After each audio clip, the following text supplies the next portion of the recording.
Committee of the Whole will please come to order. The next bill for our consideration is House Bill 102. The reading clerk will read the bill. House Bill 102, sponsored by Representative Barlow. Wyoming Preference Act of 1971 amendments. An act relating to the Wyoming Preference Act of 1971. Mr. Speaker, your committee number 9, Minerals, Business, and Economic Development, to whom was referred House Bill 102, Wyoming Preference Act of 1971 amendments, respectfully report same back to the House with the recommendation that it do pass. Ayes, Representatives Bear, Burkhart, Duncan, Air, Sherwood, Western. Noes, Representatives Gray, Heiner. Excused, Representative Greer. Representative Duncan, Vice Chairman. You've heard the reading of the bill. What is your pleasure? Chairman Greer. Madam Chairman, I move that when the committee of the whole rises report to do so, the recommendation that House Bill 102. 102 do pass. I'll turn the explanation over to the good speaker. Speaker Barlow. Thank you, Madam Chairman. Members of the House of Representatives, I bring you House Bill 102. And you'll note from the title, Wyoming Preference Acts of 1971. So back in those days, that time, what the legislature did was said, we value and we want Wyoming workers to be used for public works projects. And public works projects, just so we're clear, are anything that utilize public funds. So whether it's the state of Wyoming, a municipality, a county, special district, et cetera. So the policy decision at that time was Wyoming workers they're our priority. We want Wyoming dollars to pay for Wyoming work and Wyoming workers to do that work.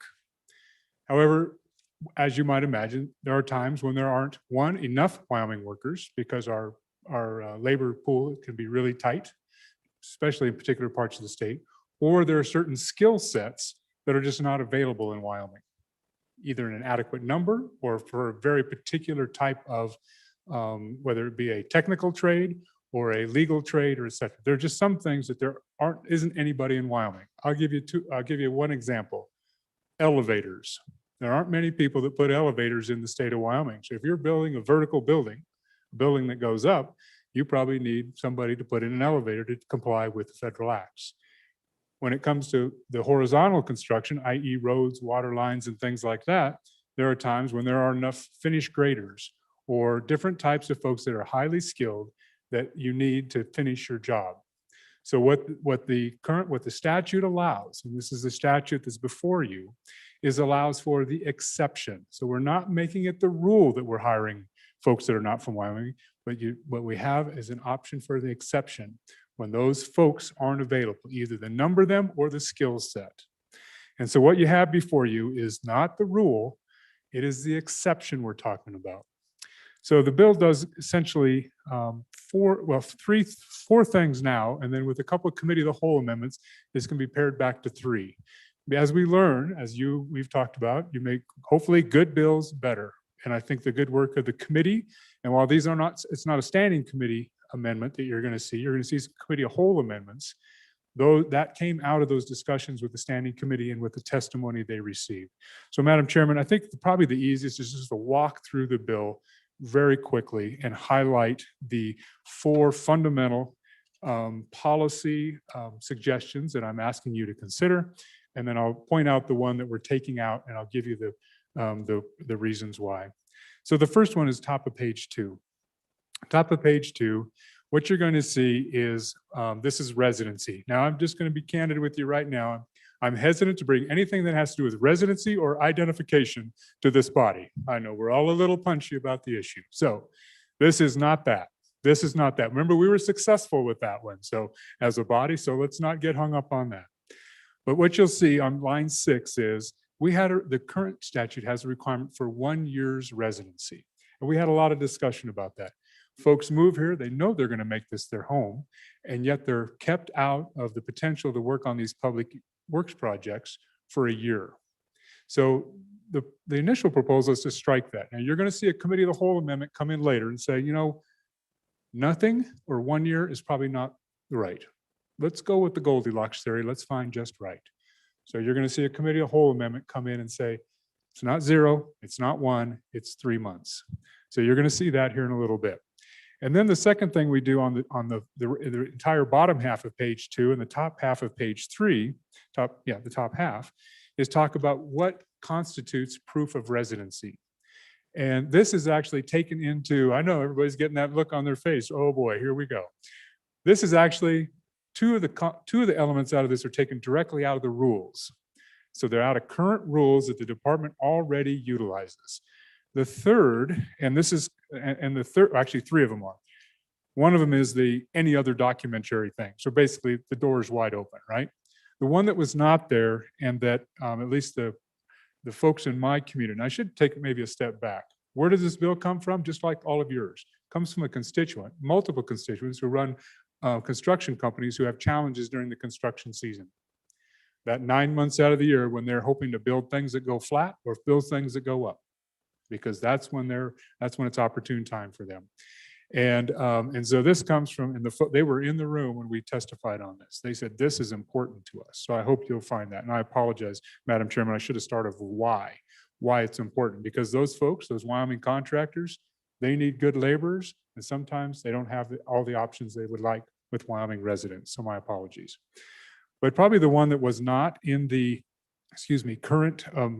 current rules that may have been considered, but was very important to the contractors, the folks that employ people in my community, was B, the bottom of page 2, lines 16 through 19. And these are those folks coming out of the military. They've been somewhere else. They may not have had a Wyoming driver's license. They may not have had all those things. Their home of record may have changed a couple times, but they were still being held out for a year. Remember now, this is just for public works projects. So what these companies do that have these crews is they have a can and a cannot crew. A crew that can work on public works projects and a crew that cannot. And so you can imagine how you've got to pay attention to scheduling. And why is it, and you'd say, well, just switch one person over. Well, then you have a safety issue, right? You have crews that are used to working together, running equipment together, doing heavy work together, whatever it may be. If they're doing iron work in the air, you certainly want them to know their safety thing. So that's the first thing. Like I said, you're going to see 3 months come back in instead of the stricken 1 year. The proof of residency, what comes out of statute, comes out of rule, is added back in. Middle of page 3, public entity. I've already mentioned those are all those types of government. Public works are the things that they would do. And then there's some just, cleaning up language. We used laborers instead of labor, non-resident, et cetera. And then here's the heart of the bill, which is page 4, the bottom of page 4, is currently these folks, when they need a laborer, and a laborer, I don't mean someone that's unskilled, I mean someone who's available to do work, to be employed, maybe very highly skilled, and they may be doing the backbreaking work. I'm not judging the kind of work, they're essential to the work, to the job. And so what it currently happens, if you can't fulfill it, you put out all your normal notices, right? Go to the newspaper, et cetera, et cetera. Can't find anybody, nobody responds. Your job is starting in a week or 2 weeks or 3 weeks. So you go to the local workforce services office, say, I need these folks. I can't find them out of the local pool. I can't find them. I've been advertising. I've got, done the right things, everything. So then they go into that pool. And if there's no one that can handle that pool, they're issued basically an exception. This is where the exception comes in. And the workforce services, the agency that looks after this, says, yeah, we can't find anybody for you either. Nobody has filed with our office looking for a job that fits the criteria, fits the qualifications you need. Therefore, we issue this exception, and you can go hire someone from outs that is a non-resident, to fulfill these needs. So I'll just point out 2 things. On the middle of page 12, on page 4, line 12, you see something cross stricken. That's 11 days. And that came up during the testimony in the committee work. So there's 11 days here, but when you get to the next page, you're going to find out it's still 10 days. So we had kind of a duplication. One said 11 days and one said 10 days. I picked the 10 days. So we're not shortening it up some unbelievable amount. The second thing, so what we're doing with this, and this important page, and this is the most important to the folks that I deal with, they would have to certify the individual for each contract. So if they had a contract on the north end of town to do something for us, the city of Mills, and they had a contract on the east end of town to do something for Evansville, and maybe one for Natrona County, they would have to contract. And by the way, it's all the same workforce center, right? It's all Natrona County. And the folks aren't there. They'd have to certify for each one of those jobs. And those people could only work on one job at a time until the completion of the job. So what we're saying is, you certify the person, you certify the position you need and the person to fulfill it. You can utilize them on any public works jobs within that area. Doesn't mean you can take that person and go to a completely another community. Doesn't mean that. Within that area. So that is the purpose of that. So we're not certifying them per the individual per each job. Now we're saying we're certifying the person for the jobs, the public work jobs within a period of time. So that is the most fundamental thing these folks have. And literally the contractors in the testimony said, we literally shut down jobs waiting to get a crew that can actually do the work. That costs public money. That costs time, which is public money, public works, publicly funded. So that's the fundamental of it. The second thing, there's a little bit of in the middle of this one, there's a discussion about emergencies. And I'll give you a couple examples. And road folks are the ones that deal with this the most. Avalanche takes out a road or a water line goes out in a city. Happened in my community, took out a city block. Pretty small hole in a big pipeline, 48-inch big pipeline, takes out does a lot of damage in a short amount of time. And you don't have the crew maybe to come in and do it. These big heavy pipelines can be specialized in how you work them, how you deal with them. And so there's some emergency situations. So this is built in. I don't know how often it'll be used, but it's just something that the contractors felt, let's have that safety valve. You know what it does? It changes it from 10 days to 3 days. That's all it does. That's basically hopefully the time of a weekend, right? Get the notice out on a Friday, you can start to work on Monday. Because I don't know how it works in a lot of places, but if things go wrong, they go wrong at Friday afternoon at 4:30. At least that's some of my experience. So that's the second thing. The third thing that this does is, okay, on the top, top of page 5, there's more associated with the emergency things. This is line 4 through 12. Then on page 5, line 15, you see the 10 days. So 11 days on the front page, 10 days on this one. We're not changing, it's not 21 total. It's only a 10 or 11. We're just taking it out of one spot, making it stick at this spot. And then the emergency language is just below, that's the 3 days, not to exceed 3 days. And then we have to have some accountability for these, because remember, they got the exception. The employer received the exception, because our priority is Wyoming workers. And so that's the top of page 2. You get the certification that, in fact, there are no resident laborers, and you can start keeping track, and you have to keep track, and there's enforcement and there's audit mechanisms to do this. Now, the bottom of page 6, there is 16.6205. This is some language that the contractors said, this is the main contractor. Most of our subs don't deal with the federal stuff. They don't deal with the federal wage reporting, and we do. We're used to it because we're dealing with these projects, but they don't. So they had the initial discussion was, let's take out that federally on page 6, line 20. Take out the federally certified reporting requirements, and just go with, let's have a state standard. As we learned a little more and got a little more information, we decided, you know what, stick with one standard. Let's not have 2 different standards out there. They'll sort that out. They're dealing with it now. Let's not do it. So you'll see another standing committee amendment that strikes that 205 language. So we keep learning. We keep hearing from these folks and understanding more about it. So all that 205 will go out. And I think this is probably the most important thing. And this is what I want to get to. Certainly, I think it's prudent to have an exception.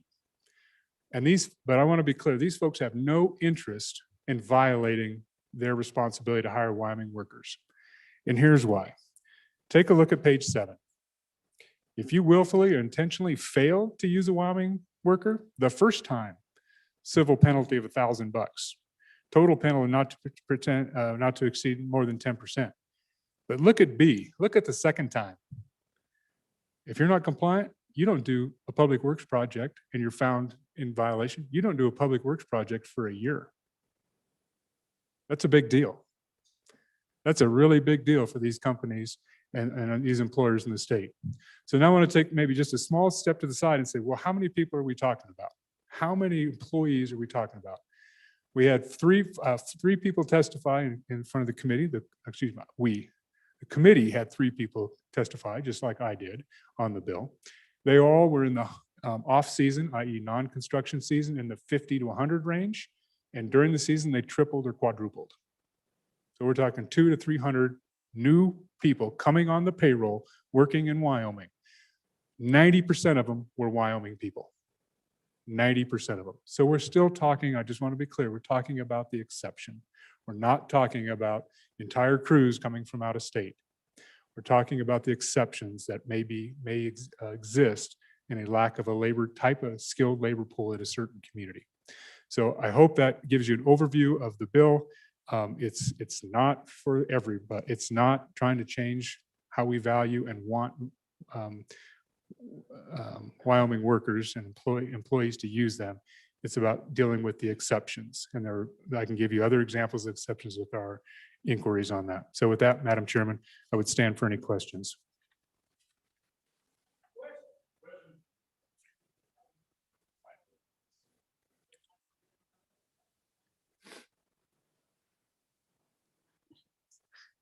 Representative Heiner. Thank you, Madam Chairman. I move the Committee of the Whole Amendment Number 1 to House Bill 102 and ask for your favorable decision. Go ahead. Thank you, Madam Chairman. This is good legislation. This bill I'm in favor of very much because it gives preference, as in the title, preference to Wyoming workers, putting them to work. But in committee, I voted against this because of the clause that removes all residency tests. It pretty much makes it available to anyone when they hear about a large project to pull their camper into the state, park it at an RV park, and use that address as a residency address. And they're able to get preferential treatment at that time for one of these large projects. So for that reason, I bring to you amendment number 1. And what it does is it removes that part that's been stricken about not requiring that have any residency time, and it adds 90 days on page 2, line 7. And so that the industry agreed that 90 days would be acceptable to them. This provides an opportunity for people to come to the state and be a true residents before they become preferentially treated for these public works jobs. And with that, I stand for any questions. Okay. Any discussion on this amendment? Seeing none and calling the question, all those in favor of Committee of the Whole Amendment Number 1, please say aye. Any opposed? Okay, that amendment has passed. Continue, Representative Heiner. If you're Madam gonna- Chairman, I respectfully withdraw Committee of the Whole Amendment Number 2 to House Bill 102. Okay. That amendment is withdrawn. How about number 3? Madam Chairman, I move Committee of the Whole Amendment Number 3 to House Bill 102 and ask for your favorable decision. Go ahead. So this is dealing with enforcement, as the good speaker mentioned. What it does is, as we were going through this bill, we were trying to enforce wages, prevailing wage violations, and things like that in section 16-6-205. But then we discovered that Title 27 of the statute already deals with prevailing wage violations. And it was already covered in statute. There was no reason to duplicate that in this bill. So most general contractors follow federally certified reporting requirements. Therefore, the original language in 16-6-205 is adequate and does not need to be amended. So we're in this amendment, we're pulling that whole section out. If the Department of Workforce Services needs to have that information, they can provide a request to the general contractor, and they will provide a payroll report for the period requested for all the contractors and subcontractors involved in the project. in a form that is consistent with federally certified reporting requirements and includes the public work residency status for each laborer. So there was no need to keep that section in this bill. So I stand for questions on that portion. Any questions for Committee of the Whole Amendment 3? Question being called. All those in favor of amendment number 3, please say aye.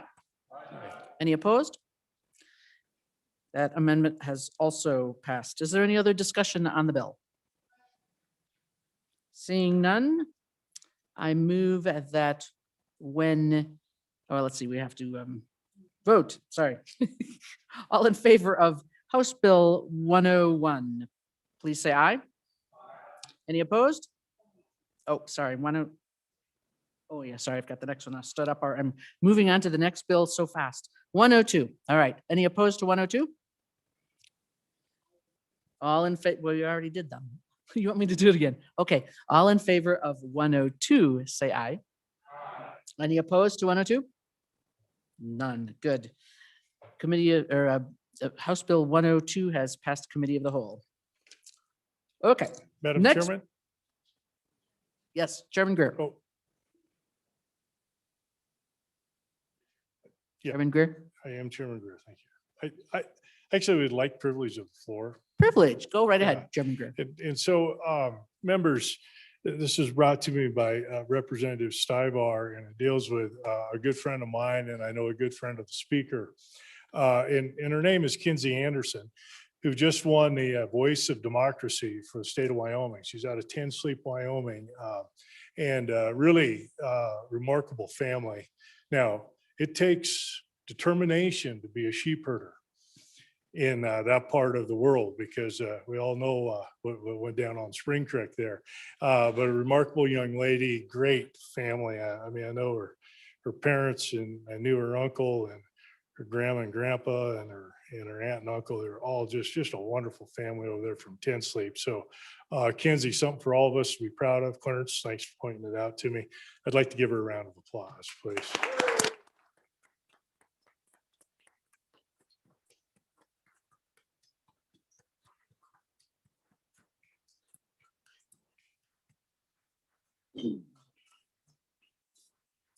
Congratulations, Kinsey. Good job.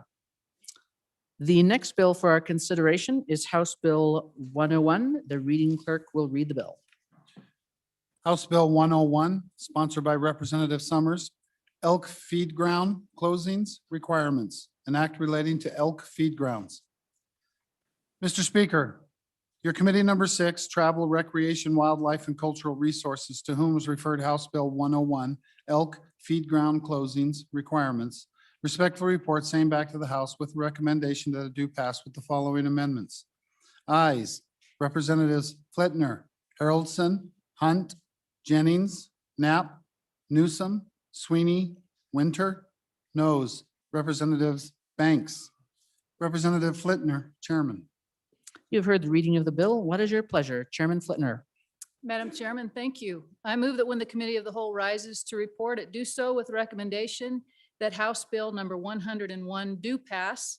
And I further move the adoption of the Standing Committee Amendment. And with an explanation of both, I will hand it off to the good bringer of the bill, our Majority Floor Leader.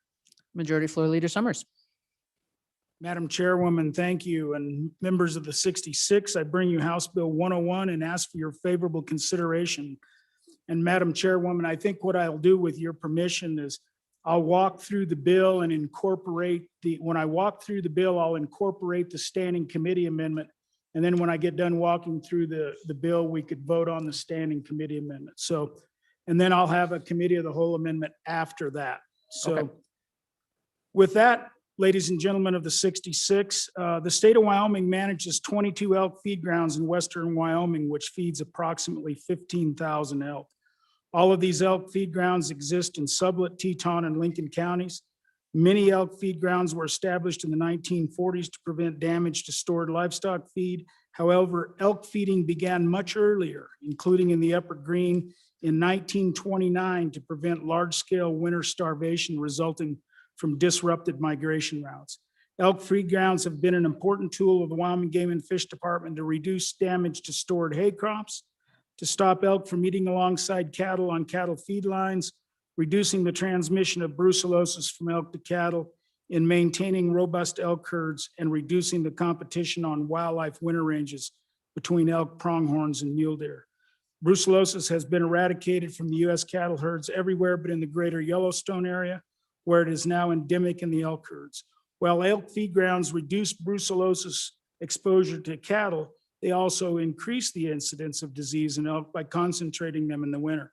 Hence, a bit of a catch-22, especially when you consider the increased prevalence of chronic wasting disease in wild ungulates in western Wyoming.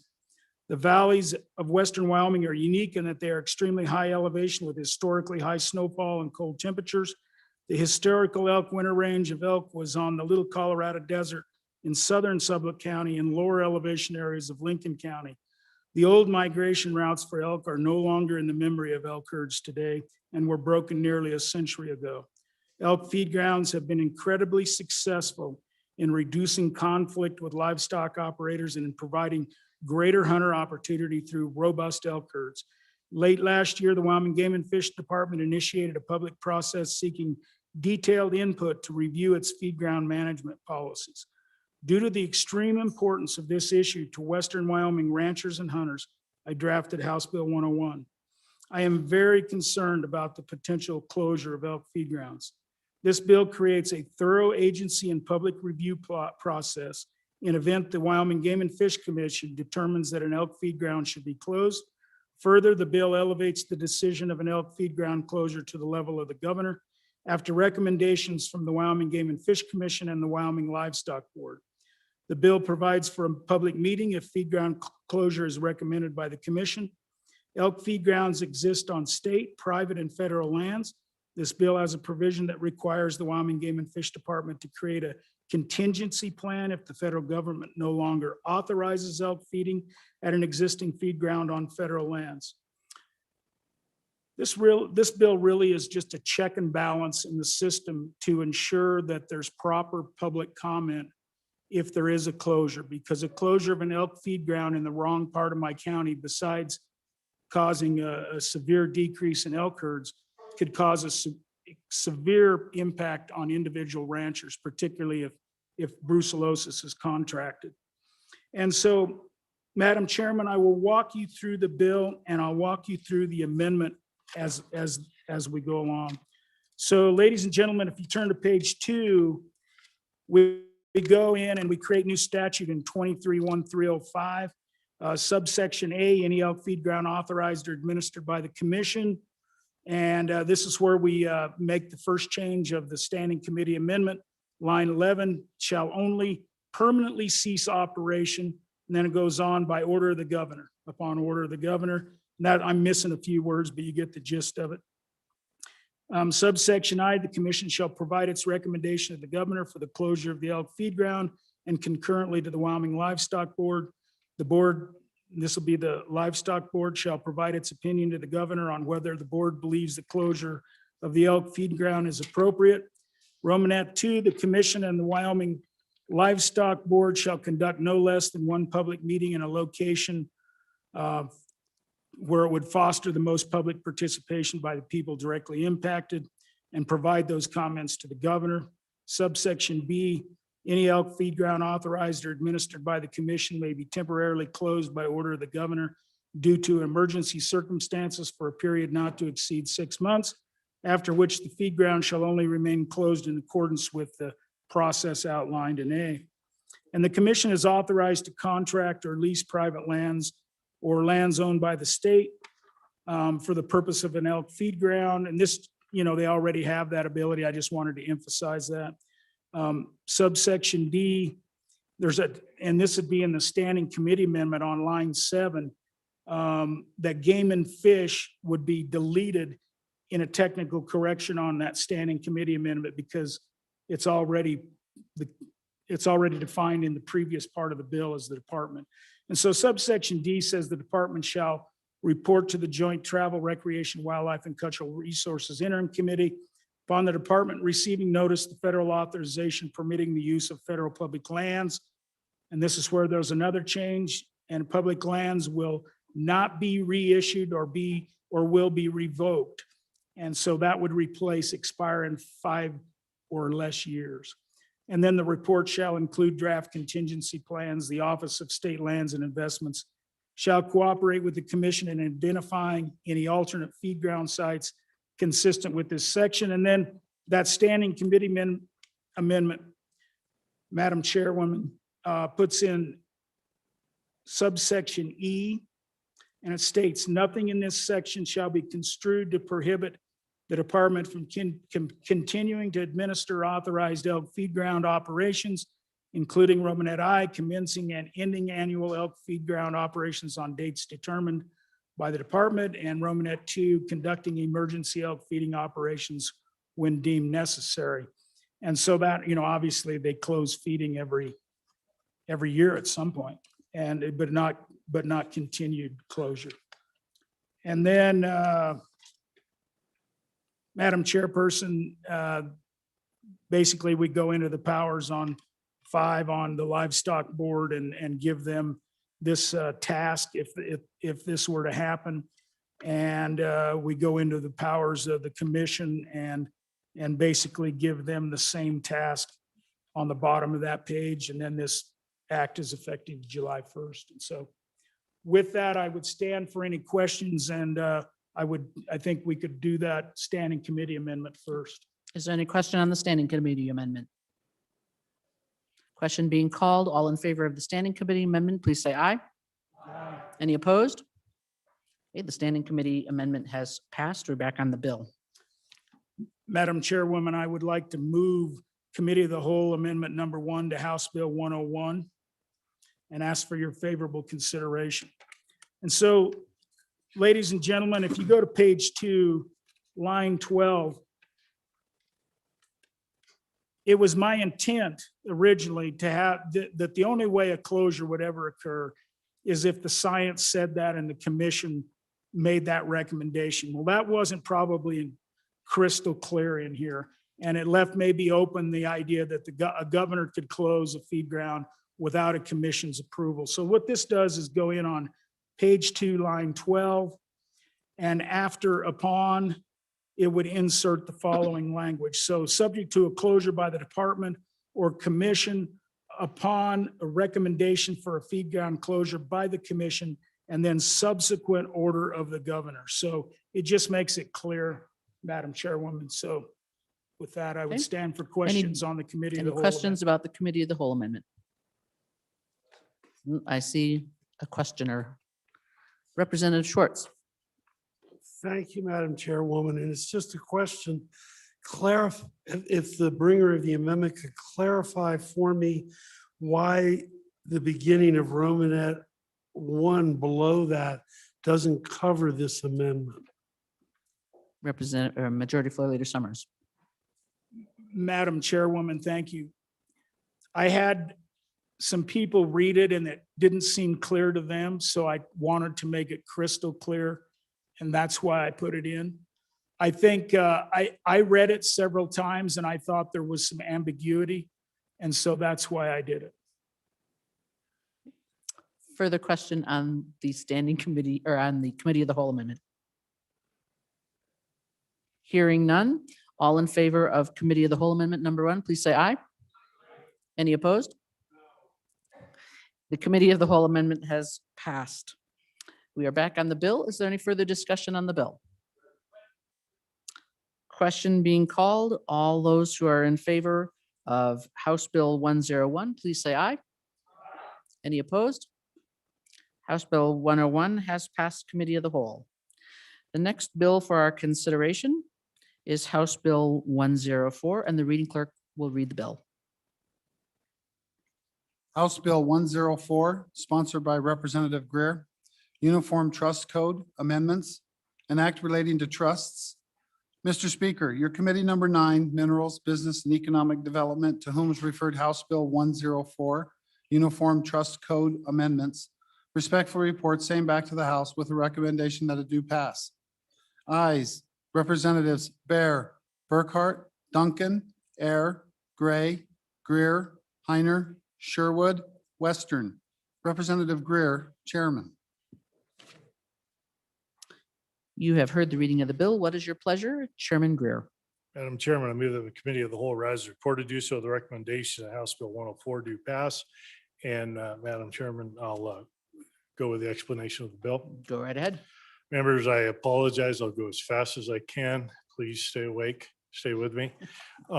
These are a lot of very technical adjustments or corrections to the Uniform Trust Code.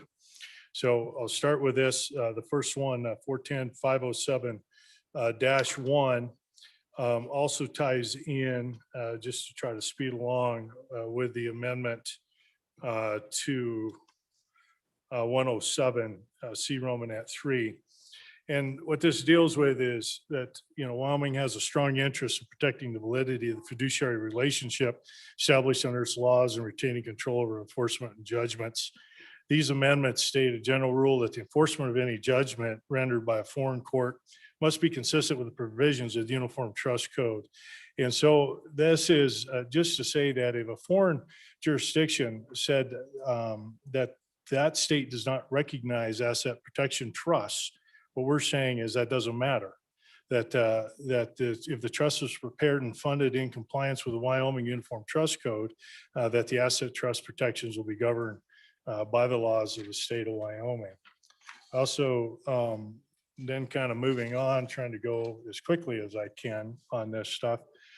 And dealing with my glasses. Okay, so 105 on the default of mandatory rules. So this one is sort of the modified benefit to beneficiaries rule. And what we're doing here is, and you'll see the new language. So a fiduciary has an obligation to the beneficiaries, but we're making it crystal clear it's to the beneficiaries as their interests are defined within that trust. And that's a cleanup for additional protection and guidance in the uniform laws for our trustees. Okay, on the next page. And then the changes on page 4, you look at Romanet 13.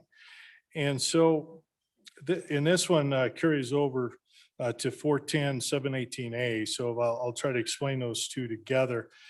And what, all right, so you've got trustees and you've got trust protectors or trust advisors.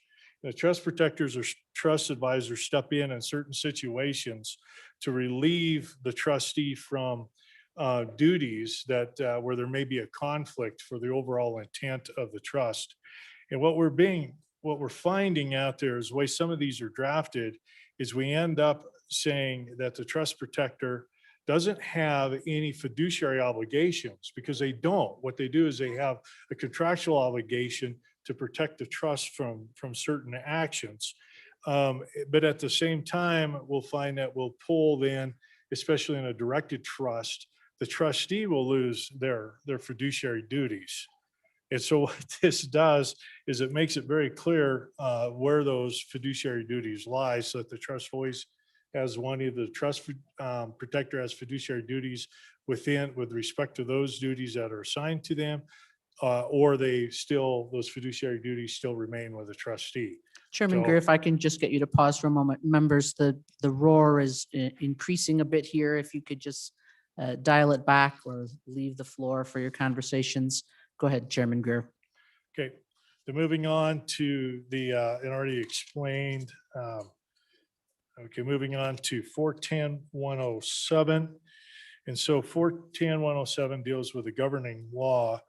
And in this same concept will transfer over onto the next page on page 5, Romanet 3. And what we're looking at is we're making sure that if a trust is set up in Wyoming, that the Wyoming law is still the governing law that comes with it.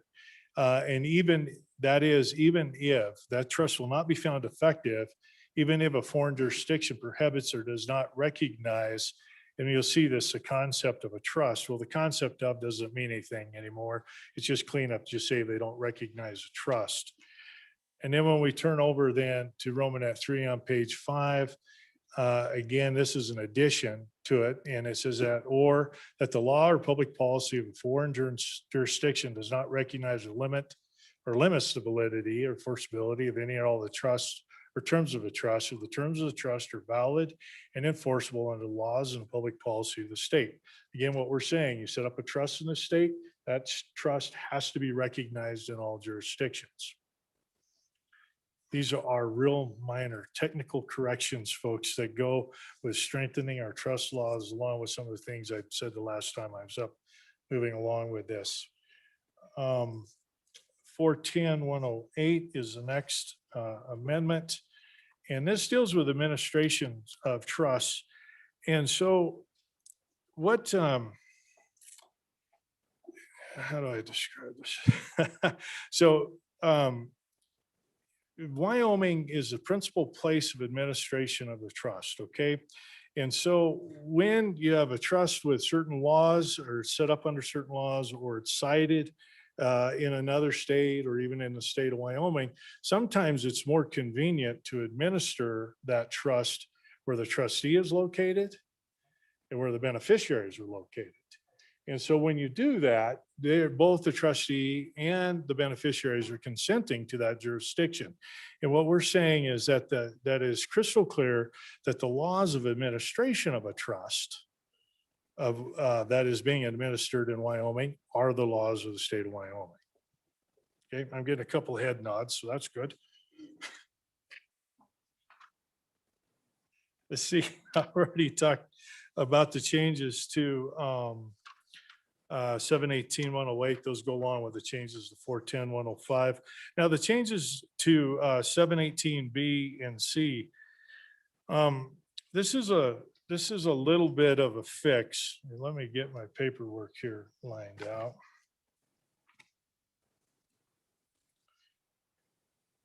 So this is, we come into this, just a second here, folks. I apologize. The authority, okay. Again, some of these are difficult to explain, okay? And again, this is that when a person is appointing a trust protector or a trust advisor, okay? That would mean that the settlor or the person who has the authority in the trustee instrument to appoint or remove or replace the trust advisor would also be considered the trust protector. Now, our current law, that's how that sits right now, and it was patterned after another state, but it wasn't the intent when we did this a few years ago to have a person with the power to appoint or remove and replace a trust protector or trusted advisor to be considered a trust protector themselves. And so this is a little bit of a cleanup to make sure that we have this clear pecking order of this protection of trustee, trust protector, the person to step in and appoint a trust protector.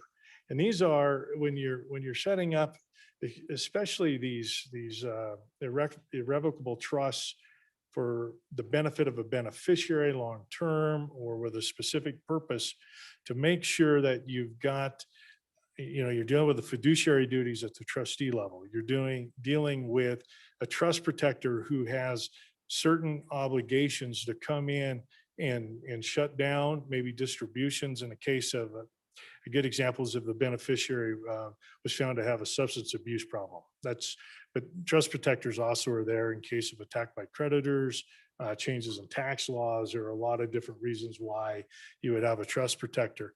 And then in many drafters will go another step further and will actually have an independent person yet come in and direct or appoint a trust protector if one isn't appointed within the trust. So I was told to hurry and I'm trying. So 410-802, duty of loyalty. And this was, this amendment, let me make sure I'm getting right here. Okay. Okay, so this rule here, okay, ties back to what we just talked about. And that is that the benefit of beneficiary rule. And what we're doing is just saying that the interests of the beneficiaries as defined by the trust. And there is always a bit of a difference with that because the interest of the beneficiary may be as the beneficiary sees fit or as a trustee would see that. But if it's defined specifically in the trust, you need to say is follow your fiduciary duties as defined by the trust for the benefit of that. Okay.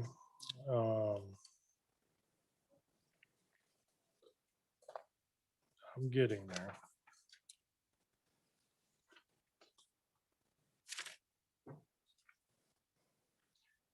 So 41018, it's on the bottom of page 8 and then carries over and actually on page 9.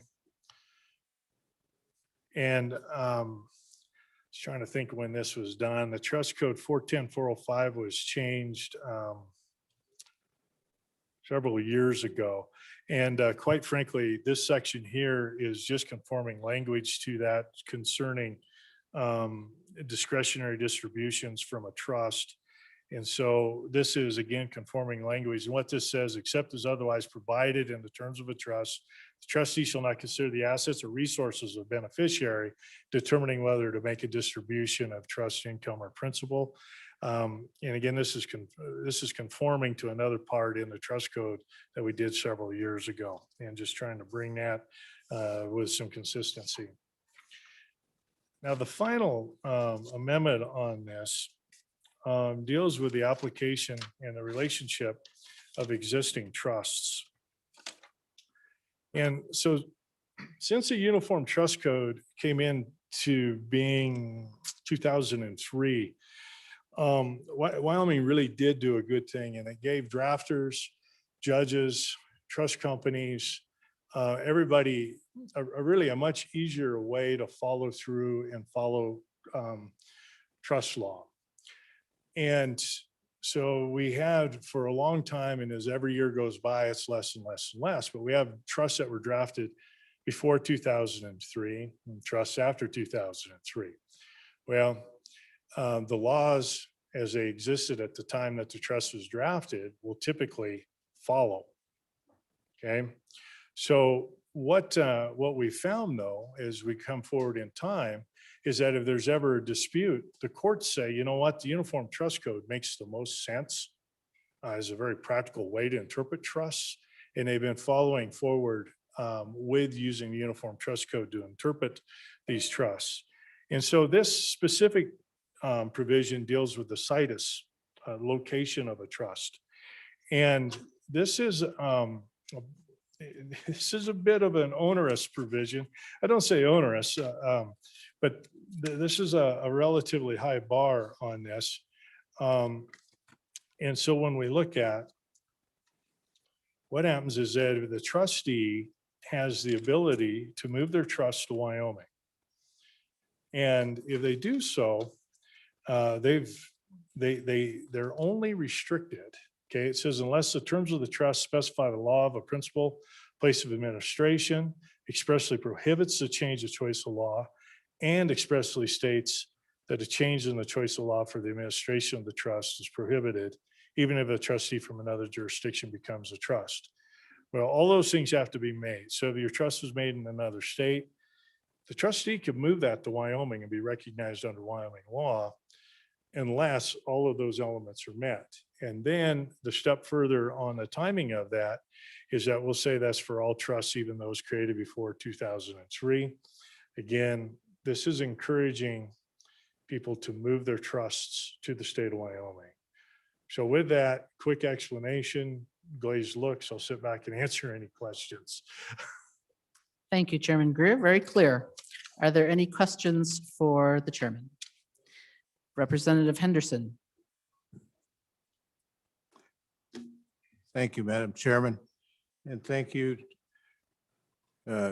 Chairman, for the very excellent overview. I have two questions. They refer to the 410-105 and the one on loyalty. I think it was 410 something 20. And it uses the word 410-105 and the one on loyalty. It uses the word benefit of the trustees. I'd like to learn a little bit more about that in terms of both those clauses, but also in the case of where, you know, a trust says that the trustee is granted sole and absolute authority. And you know, the Book of Trust says that having granted sole and absolute authority doesn't grant the abuse of authority to abuse authority. So in terms of the benefit of the beneficiaries, could I benefit from your experience in helping me understand a little bit more how that's being applied in terms of our state and for the purposes of this bill, sir? Thank you. Chairman Greer. If I understand the question, and I may not, if I understand the question, what we're saying is that the requirement of a trust, okay, and this is the way it used to read, the requirement of the trust and the terms be for the benefit of its beneficiaries, okay? These are default rules, okay? And so what we want to do, and then trust has to be lawful and achieve its purposes. What we're saying is we're making it crystal clear that it isn't the general rule of for the benefit of the beneficiaries, which probably falls back to the old Principal and Income Act of 50% income to the beneficiaries and 50% of the corpus to the residual beneficiaries, and then how you would, divide up the administrative costs. What we're saying is, as the terms are defined within the trust. So, you could see an annuity trust would be a good example of that, where you say you've got X number of, dollars or an asset in there, and you're going to return an 8% return or a 10% return to that income beneficiary for the life of that beneficiary. And then the residual beneficiary gets what's left over. Okay, so if that number's set real high, say 10%, odds are you're going to eat into the corpus of the trust in order to keep the income beneficiary surviving. Those are the types of terms you could see with that. So hopefully that answers that. Representative Henderson, follow up? Just a quick follow-up. Thank you, Madam Chairman. Thank you, Chairman. I understand exactly what you're saying. I guess my interest is benefit of the beneficiaries applied uniformly in both of those paragraphs. And you mentioned a situation regarding where if a beneficiary had a drug problem. Well, what if the trustee has a drug problem? How do the beneficiaries make sure that, the wealth of the trust isn't squandered in terms of the interest of their benefits? Okay. Chairman Greer. Yeah, Madam Chairman, sorry. So that's an example where a trust protector could come in and, or if a trust protector isn't appointed. So, quite a few revocable trusts that people set up that aren't particularly sophisticated. That's wrong term, but that aren't elaborate, okay, are silent on that particular issue. In which case then under the Uniform Trust Code, the beneficiaries would have a right to petition the court to get a new trustee brought on board. Okay. Any further questions? Seeing no further debate, all those in favor of Chairman Greer's motion that when the Committee of the Whole rises to report, it do so the recommendation that House Bill 104 do pass, please say aye. Any opposed? House Bill 104 has passed the Committee of the Whole. The next bill for our consideration is House Bill 33. The reading clerk will read the bill. House Bill 33, sponsored by Judiciary, Interference with Public Contracting, an act relating to crimes and offenses. Mr. Speaker, your Committee Number 1 Judiciary, to whom is referred House Bill 33, Interference with Public Contracting, respectfully reports same back to the House with a recommendation that it do pass with the following amendments.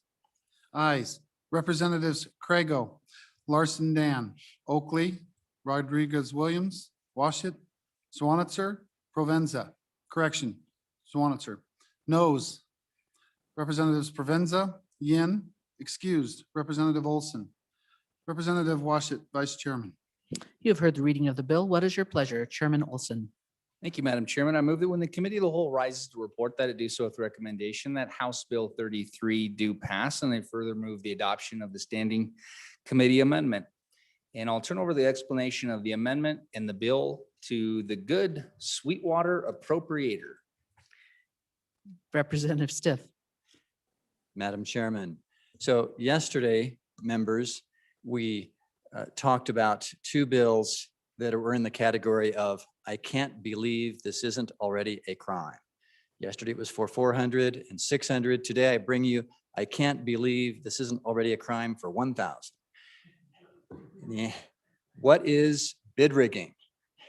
Okay, so House Bill 33, you might be surprised to believe that in bidding on a public contract here in Wyoming today, that if you as a contractor get together before bid day and conspire with your fellow bidders to decide what your bid prices are all going to be so that you effectively up the bid price, does not violate Wyoming law currently.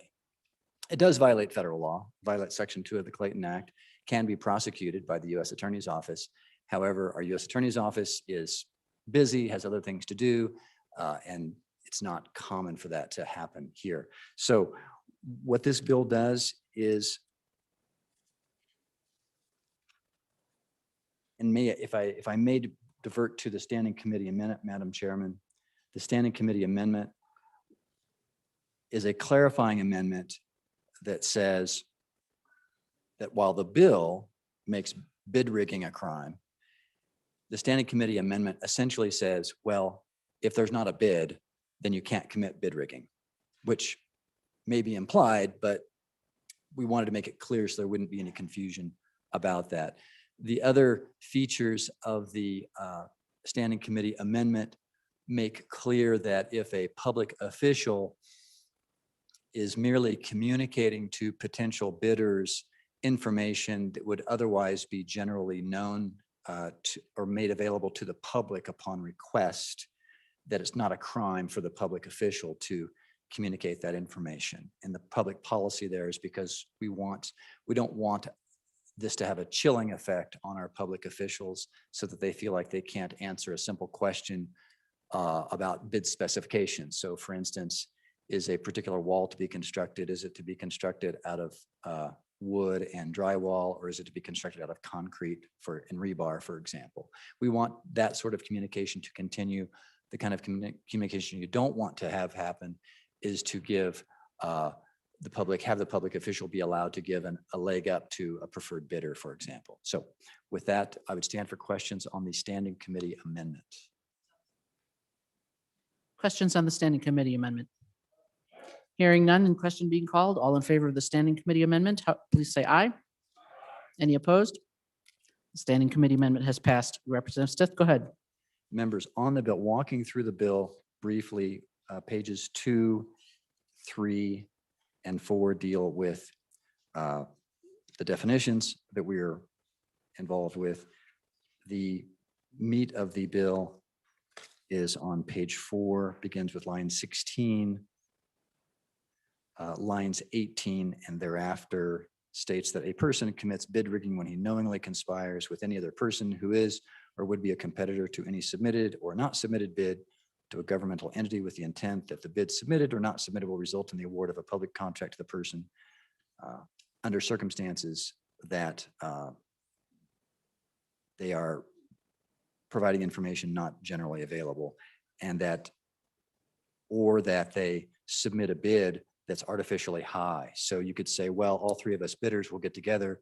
You bid 200% of what the bid price should be, and the next bidder bids 150% of the bid, what the bid price should be, and then the third bidder comes in and bids, say, 135% of what the bid price should be, and so then it comes in at 135%, right? So who loses? Taxpayer loses from that kind of bid rigging. This outlaws that. Page 5, a new section 6-5-403 called bid rotating, where you might have a state agency, for example, or a municipality that might give the similar kind of project year after year, and there might be only 3 contractors who typically get it, and maybe they all get together for coffee and decide, well, hey, this year you can do all the snow plowing, next year I'll do it, et cetera. That kind of rotating would be a crime. Page 6 describes the disclosure of bidding information by public officials, public servants.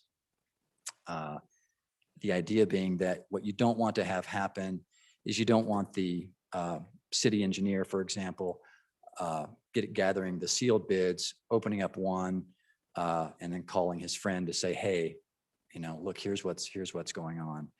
you still have 3 hours to get in your lower bid to beat them, for example. So that would make that a crime. Page 7. Similar concern. And then,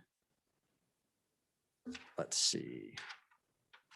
Page 9, section 6-5-406 would be created. Again, you would think this would already be against the law, but it just outlaws kickbacks. Either offering or receiving.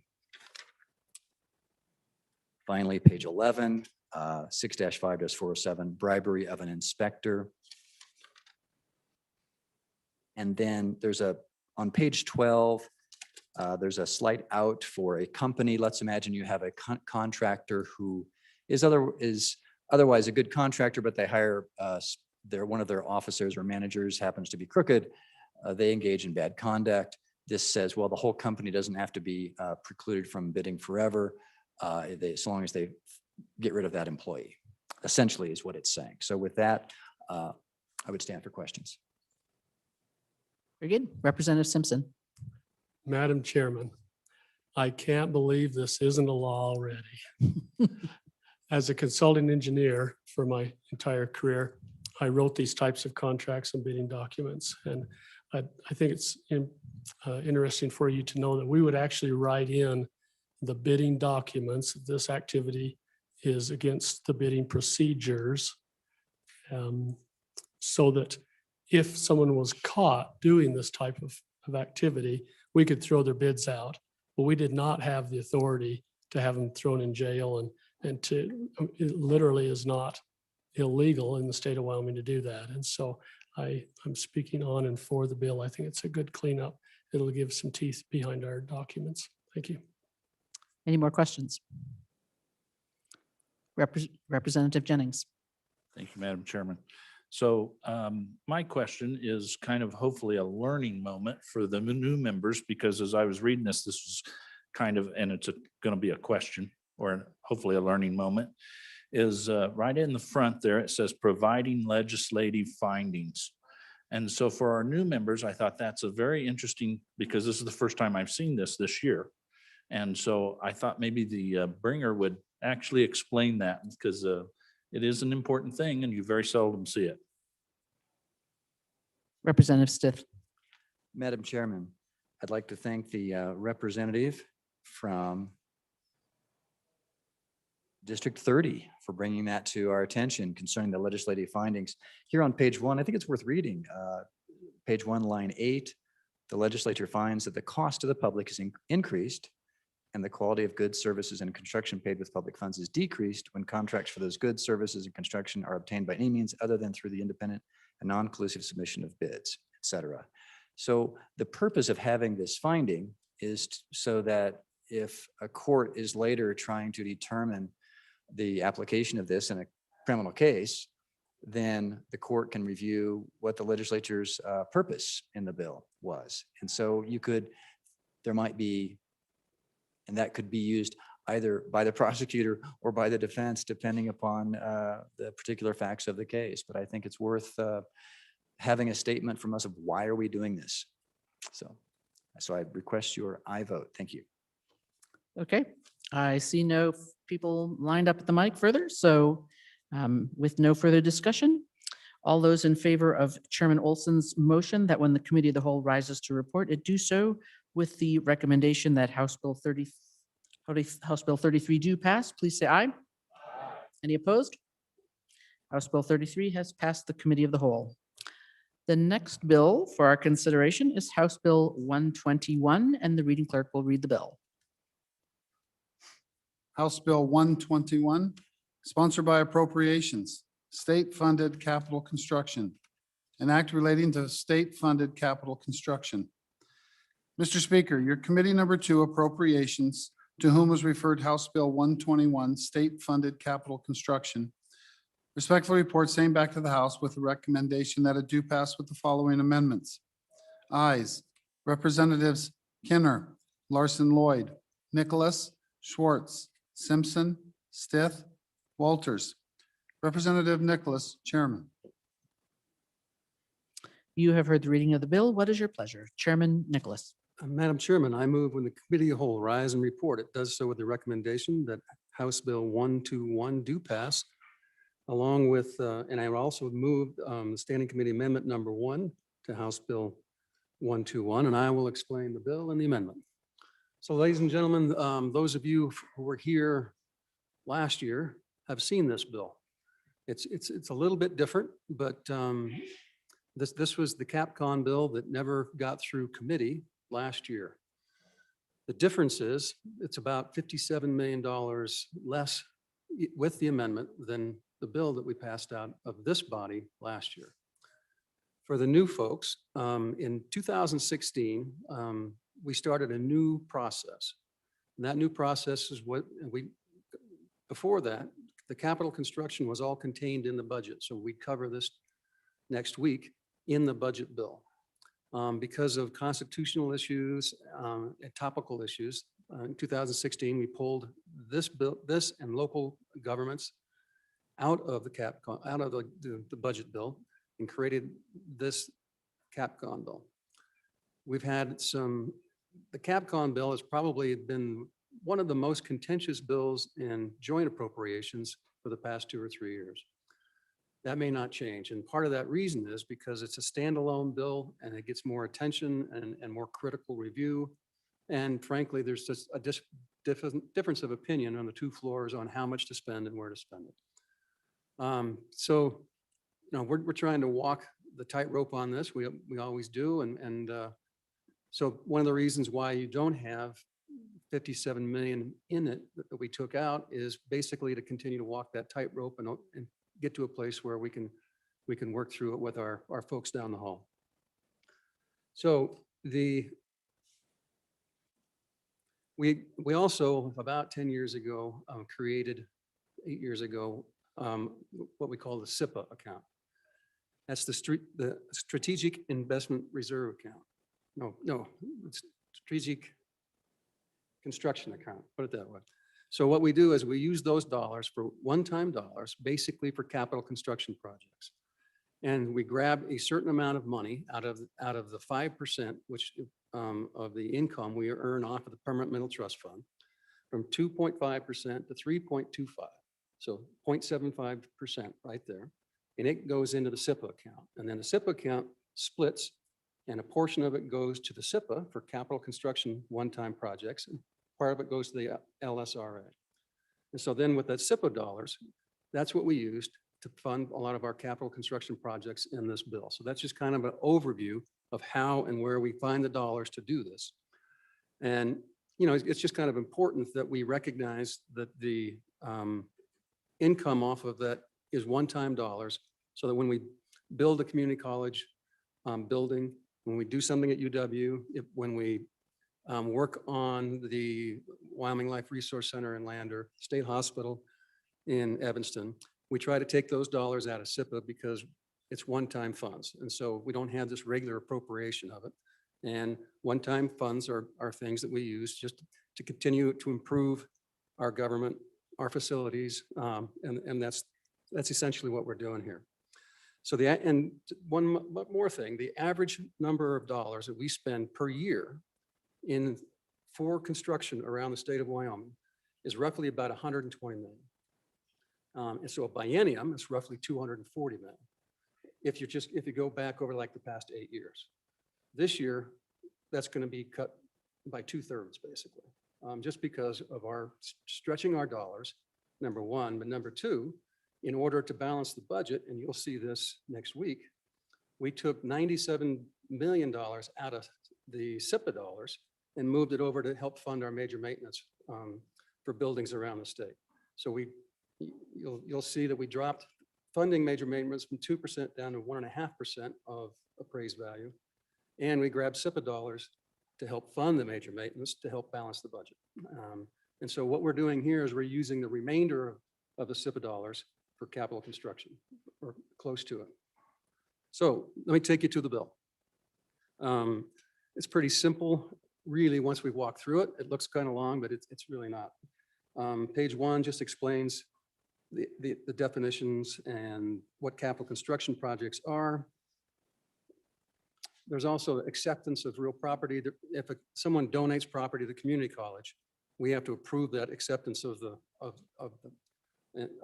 building or the grounds. And in this instance, it has to do with the building in Sheridan. So we're approving the acquisition of that. And then we had to determine whether or not we're going to include that within major maintenance or not, because that's a square footage dollar based upon the new building. So that just kind of addresses that. We also create a subcommittee. It's the Capital Preservation Subcommittee, and it'll have various functions. But primarily, and the purpose of that, and that's actually on page 15, but just a synopsis of it. So this building, this chamber, the second floor where LSO are, there's always kind of a discussion of who's responsible for oversight, for taking care of it, for remodels, for painting, for artwork, for how it's managed. And it has been a tussle over time between the folks downstairs and us on this floor. So what this does, and it creates a committee, half from the legislature, half from the folk from the SLIB board, to address changes in design, construction, any other modifications we want to do with the Capitol, so that we, the legislature, have input on how that happens and where it happens. That was kind of a big deal when we remodeled this building. I mean, we created the Capital Oversight Committee, but there was some fairly aggressive fighting going on before that thing all got landed, and who ran it and how it was operated to go through it. And I was a member of that committee, and it was a lot of work, it was a lot of fun, but we were in conflict a lot. And so, and what happens if we don't do something, if we don't have some type of a committee, then we just give it up. And it's all controlled by SLIB. And we're saying, no, we want to be part of that. So, all right. So that's basically page 1. It tells about what we do. What's important about page 3 is just the definition of the of revenues. S13, we'll get to that. That's SIPA funds. SR is special revenues. And PR is private funding, which really is local funding, so other sources. And we'll talk about those when we get to page 4, which we'll go to now, because this is the guts of the CAPCOM bill. And like I say, everyone's seen this before except for the new folks. And so I don't want to spend a lot of time on it. Be happy to answer questions. And we'd be happy to answer questions through email, or if you want to just corner some of us on appropriations, or anybody, because it's Friday and we're running out of time. So under capital construction projects, there's the list of them.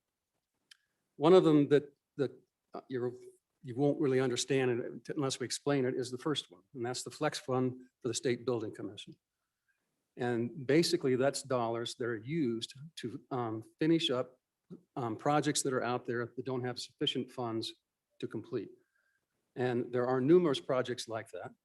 We don't list those projects or how much it is, because that would inform the contractors how much we're going to pay for the rest of the project. And so we group those together. The executive had actually 2 categories. One had 8 million, one had 3 million. We said, no, let's make it one number, one category. And that's how we got to the 11 million. But typically, that's a very common number. Usually it's between 5 to 15 over the past 8 years. It just kind of depends on what's going on and what's needed. Right now we've got the Wyoming Life Resource Center and the State Hospital both under construction. There are problems with the budgets in one of those facilities. The other one is on time and on budget. But the one at the Wyoming Life Resource Center, it's kind of like a home builder's nightmare. I mean, we ran into asbestos. We ran into all kinds of issues. The asbestos alone has cost us over $6 million in cash already. Both projects are roughly $80 million projects. And so we should be done with one this year and hopefully the other one this year as well. But there's part of that funding is to round out those projects and cover overages. So the 9 is just a National Guard. So that's just an approval of the expenditure. There's no state funds involved in it. That's and then you go to major maintenance in Sheridan. Same thing. That's the same project. So the, pretty straightforward. And then we go down to state parks. So this state parks are funds the state parks has that they collected through the gas tax. And so this is just them using, they have to get our approval to go out and finish or upgrade buildings that they have around the state. So this is just a list of the projects that they want it done and how much, what those expenditures are. So we're just approving that. In the amendment, we add one more that was stripped out by our friends down the hall. We're putting it back in. It's $200,000 for the territorial prison over in Laramie. So then level 1, level 2 studies, that's 15, 16. That's school. The SCD is the state construction department. Those level 1 and level 2 studies are, again, multiple projects with a certain price tag on them that we've combined into one to do design and project possibilities. So that's just the number they give us. We cut that number down quite a bit. We thought they're kind of overcharging for it, but still, so we think it's a good number.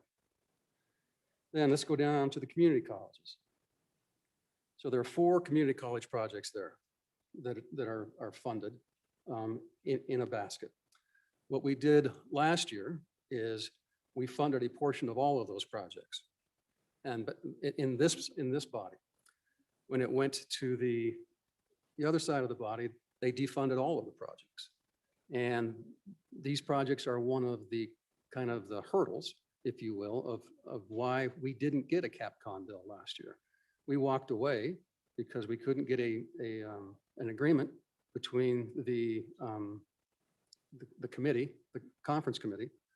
And on the last day, instead of appointing a new conference committee, which you typically do, which is an open committee, they just adjourned and left town. And so we were left without a CAPCON bill at all. Hopefully, well, and one of the good news now is that since we're doing this a little earlier, that's less likely to happen. But so what we did in the amendment, because as you see it here, it's all local revenue, the PR, when you see that on the far right, all those things. We being the House Appropriation Committee, added $12 million combined for all 4 of those projects. And we put specific language in there that said that the Community College Commission will determine where that 12 million will go. And we want it to go for a shovel-ready project that can get on and get out of the ground as fast as possible. And so they'll make that determination. All right, so then there's like one other community college there. That's at Western Wyoming College. They've got some very serious construction problems. Basically, all the pipes underneath the building that have to be replaced. And so because of the severity of the issue, we're funding all of that project. Then there's the state facilities construction. That's the Wyoming Life Resource Center. Those are actual known costs for asbestos that we've already paid for. And so we're fine with actually listing that number out in front of everybody. And then we got the Chancery Court there in Casper. So I think I've covered all of those.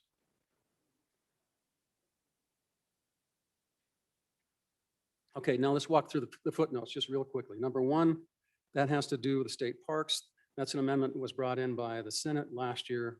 It's a desire of leadership in the Senate to have a certain amount of those dollars in the state parks directed towards the Hot Springs State Park.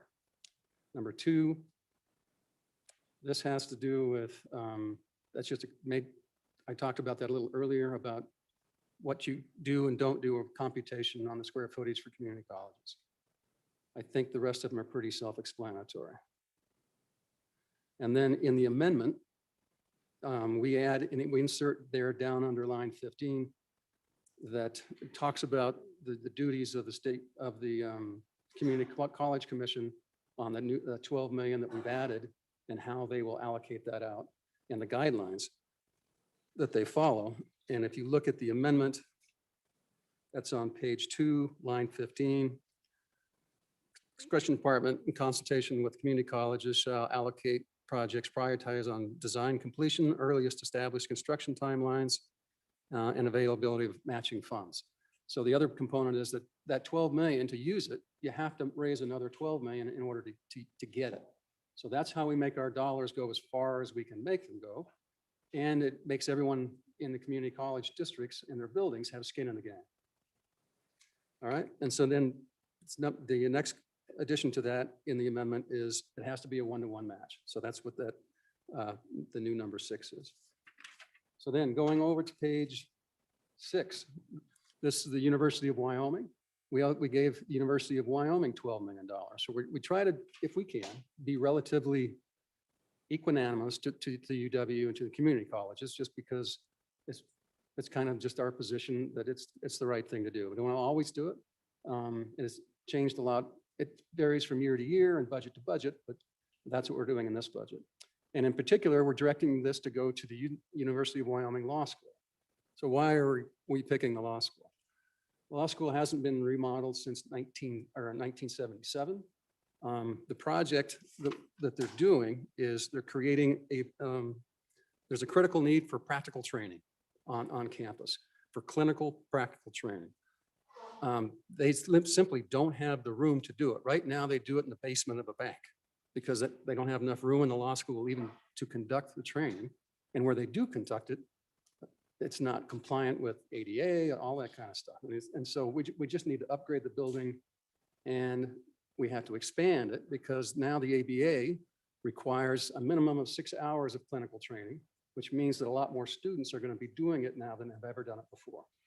And Wyoming has kind of led the way, by the way, on clinical training. And I'll just give you an example is that every year, the University of Wyoming College of Law provides approximately $1.3 million of free legal service to indigent people in the state of Wyoming. So the University of Wyoming provides a bang for its buck, literally. So every biennium, that's $7 million. And with this increased classroom space and increased class sizes, that number will probably go from $3.5 to $5 million a year of free legal services.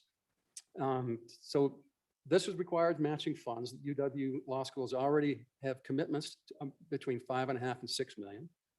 They're going to have to come up with another 5 or 6 million to get this project done because it's basically a $25 million project. And it was a larger project, and we've downsized it twice in order just to get to this position. But those biggest problem is they've been working on this for a few years, and the costs of construction keep going up. And so they're just going to have to build less with the dollars that we give them. But it's a great program. The other thing that's interesting about the University College of Law is that out of all the colleges in UW, it has more graduates who live and work in Wyoming than any other college. It's just the way it works. People tend to stay in Wyoming for the most part. So it's just a great program. Okay, so now let's go to section 3. That's just the acceptance of transfer of ownership of properties that I talked about earlier. Number 4, Central Wyoming College. That's the acquisition of property in Jackson to build an outreach office school basically in Jackson. And that most of that is already transpired. I think this is just authorizing the final closure of those properties.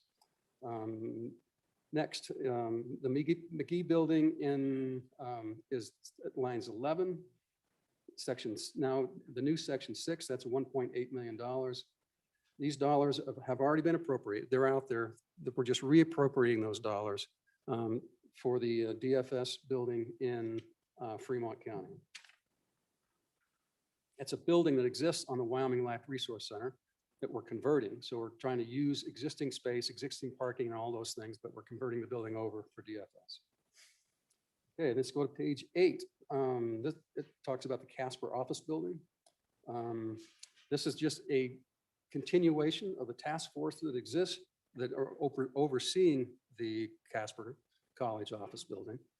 So what we've learned, and we've learned it the hard way, is that if we don't pay attention to these higher dollar projects, then sometimes the work product isn't the best. I'll give you the perfect example is the Wyoming Penitentiary. That was constructed, went through all the processes between roughly 2002 to 2008.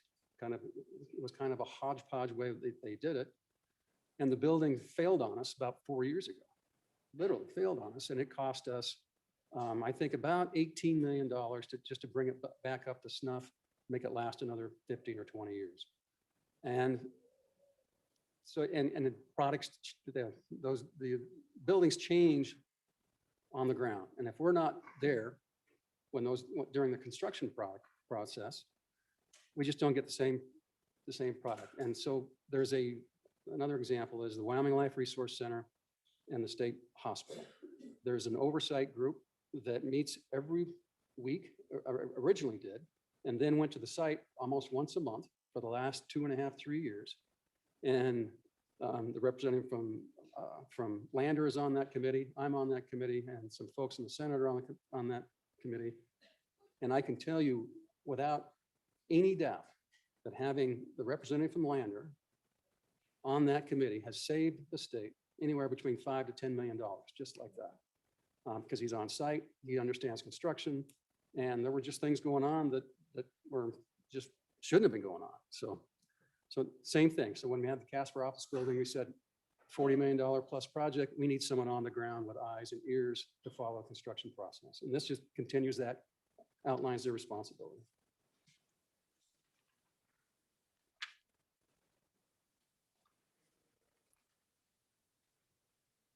So that basically takes us through the bill. The only thing I didn't talk about was the $4.5 million that we're allocating towards the capital preservation subcommittee. I've got a list here. It's about 4 pages long of things that we have to do to finish this project because we didn't have enough money to finish it. There's still things that we need to do. There's a wayfinding system. There's an education room. There's a TV room to help folks broadcast from here when we're meeting. There's a wayfinding system that we're putting up. So when people tour this building, they'll be able to hit a button and they'll tell you where you are and what you're doing, particularly for schools. That's what it's targeted for. The plan is that they'll drop the kids off on the other side of the Hirschler building, come underneath, and then walk in kind of past the auditorium we were in yesterday, the Republicans were in. And then on the side off over there, there'll be like a school room, literally with classrooms, and so they can bring in the kids, explain it to them. There'll be videos, they can walk through things, construction, just to help it, the educational component of this whole place. And that's the price tag on doing everything in this is probably around $8 million. We put in $4.5 million. That's the number we had in last year, just to get done the primary things. And then as the years go by, and if and when we have the money, up there's no artwork, you notice it. And so we'd like to someday commission artwork to match these paintings on these sides. So it'd be neat. And we'll do it when we can afford it, but just different things like that. And that'll be down the road when we got more money. So with that, I think that concludes my presentation of CapCon. I'd be happy to answer any questions. We'll have questions in general, but we need to also dispatch the standing committee amendment first. So actually, do you want to, do it? Shall we do that first? Yep. Okay. Yeah. Okay, so let's first take questions on the standing committee amendment. Yeah, and I just removed standing committee amendment number 1 to House Bill 121 and ask for your favorable consideration. Just to be tidy. Representative Gray. Thank you, Madam Chairman. I really urge a no vote on the standing committee amendment, and for a couple different reasons. One is the capital portion that was just discussed in this bill. The chairman of appropriations talked about the controversy around this bill, and it always is probably one of the more controversial bills because it gets to the heart of when we're in deficit times, the different approaches, I think, to government that different ideological values take, which is that mine is a conservative, or at least my perception of what a fiscal conservative is, that we're in deficit times, that these sort of discretionary projects should pretty much be non-existent. And so it always does become, my whole service here over 4 years, we have been in troubled fiscal waters, is that most of this is not necessary. And I think that becomes the controversy on this bill that we've had now. This is the 5th year I've been here on it. And so, I just, in this amendment, I'll talk about, focus on one area, which is the capital appropriation for this building. And I care a lot about this building, and enjoy serving here. But I went through this time because we have heard it every single year I have been here, every single year that this is the last appropriation to complete this building, because we have to complete this building. And I went through the 4 years, as I was sitting on my computer, I went through every single capital construction bill, the amount that was appropriated to quote unquote complete this building. So 2017, it was $12 million in this capital construction bill. 2018, they did it through the budget. It was an $81 million transfer. And that was pitched as the last tranche to get this building done. That was the big one. 2019, it was $5.5 million. And then in 2020, the bill that ultimately failed, it was $4.5 million. And every single year, we hear that this is the last tranche to get this project done.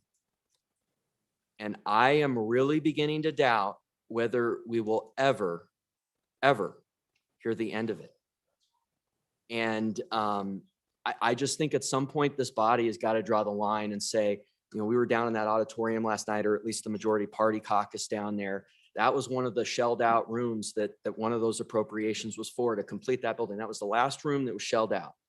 And that appropriation, get that built, get that room done, and we'd be fine. And now we're hearing that's again not true. And I just think at some point we got to draw the line on this. And I really urge a no vote on the standing committee amendment. Thank you. More discussion on the standing committee amendment. Minority Floor Leader Connolly. Thank you, Madam Chair. On and in favor of the standing committee amendment. And I too will just address the portion about the Capitol Square project, having served on that committee for a couple of years. We did it on time and on budget. There, however, were many elements that we didn't finish. And in fact, you can see them that were part of the vision that would be really important. The one for me is the visitor center. And you've probably seen a kind of sign for it. And that's with the expectation of where all the school kids that come in and take tours, right? At this point, they've been down in the rotunda, right? We have a room that they could gather in and then be dispersed from. That room isn't ready, right? That room is not ready. There are areas that are not ready. The reason that you could have a meeting in that auditorium yesterday is because we were able to save some money, right? But we're not done. We had never planned to be done with us coming back. There are more things that are necessary. So on and in favor, let us finish the job. Let's face it, this is incredibly beautiful. It is a testament to who we are. We want to share it with the public. Let's get the job done. Chairman Nicholas. Thank you, Madam Chair. And just to address the discussion that was raised by the good representative from Casper. The budget to do basically was actually 4 different buildings, was roughly $300 million. The capital itself was about $118 million. 65 million of that, 65 million was spent just to support this building by putting piers under all the way across, about 4 feet apart across the entire basement. Because you know, part of Cheyenne is basically a river underground. And so water had basically deteriorated the whole bottom of this building. And the only way to support it for the next 150 years was to put pier pylons into the ground to support it. And so, you know, you hear all this complaints about spending too much on this Capitol building. And in point of fact, 65 million were just to save this building. Then we built the corridor and added those legislative offices there. And then we built a new utility unit. And I don't know if any of you have been in it. It's just remarkable, but it's under the ground, underneath the Hirschler building and partly underneath the corridor that runs the heat on not only this building and the Hirschler building, but 3 or 4 other buildings here in the Capitol Square complex. We also paid for part of the reconstruction of the water and sewer when we did all these new additions. The Hirschler building was roughly, you know, we gutted that down to bare metal and rebuilt it. That was a $70 million project. And so you have to kind of break up the project. But the fact of the matter is that but for about 10 or $15 million, we were on time and on budget because we rode, honestly, we rode that contractor. And just like we talked about with the Life Resource Center, we met every week or every month, depending on the need. And we made sure that we were on time and on budget. And the good past president of the Senate was driving that bus, and he worked hard on it and he insisted upon it. And because of that, because we were going to be on time and on budget, $300 million, we didn't have enough money to finish the project because he said, no, that's where we're drawing the line until we have more money and we get to another day. So now we're at that other day. But it was always planning to do it, but just we couldn't afford to do it with the money we had. So we didn't. That's why we have unfinished rooms around here. So eventually we got to fix them. The more we wait to fix them, number one, we're sitting in an incomplete capital. And number two, it's going to cost more to put it all together later. And, you know, this is the most important, the most symbolic building in Wyoming. It deserves the respect of us and to get it done and preserve it for us and into the future. So please support the amendment and the bill. Representative Larson. Thank you, Madam Chairman. Appreciate it. Folks, as you can well guess, I'm in favor of this amendment and would just like to speak on a couple of points that we heard earlier. The good chairman pointed out that in all the buildings around here, we're over 300 and some odd million dollars that we've invested in this. And so we heard the comment that I don't think we'll ever stop seeing requests for the capital. I think that's probably right. If you've got an investment of $300 million in an asset, you're going to have some things ongoing. And that was kind of the problem that got us to where we were, is the state did not have a stellar record of maintaining their assets like they needed to. And so a lot of the foundational work, and it's not just been at the Capitol, we've seen it at the prison, we've seen it other places. And as we referred about our participation in some of these projects, is why it's important, because we really do have to do our preservation and our major maintenance better. I think that you will see ongoing things. Why on earth do we need window coverings? You know, is that something that you can't just go online and find some? Why is that so important? Well, we move into the Capitol last year, and people appropriations meets first thing in the morning. And if you see where I said I have absolutely the best house in all of the Capitol. Come to the JA shooting room and sit in my chair and turn around, and you look right down the avenue to the train station. It is like the coolest thing ever. But in the morning when we're having meetings and people come to testify, they're blinded. And we tried to convince them it was divine, and it was just testifying of the truthfulness that we were saying. They didn't buy it.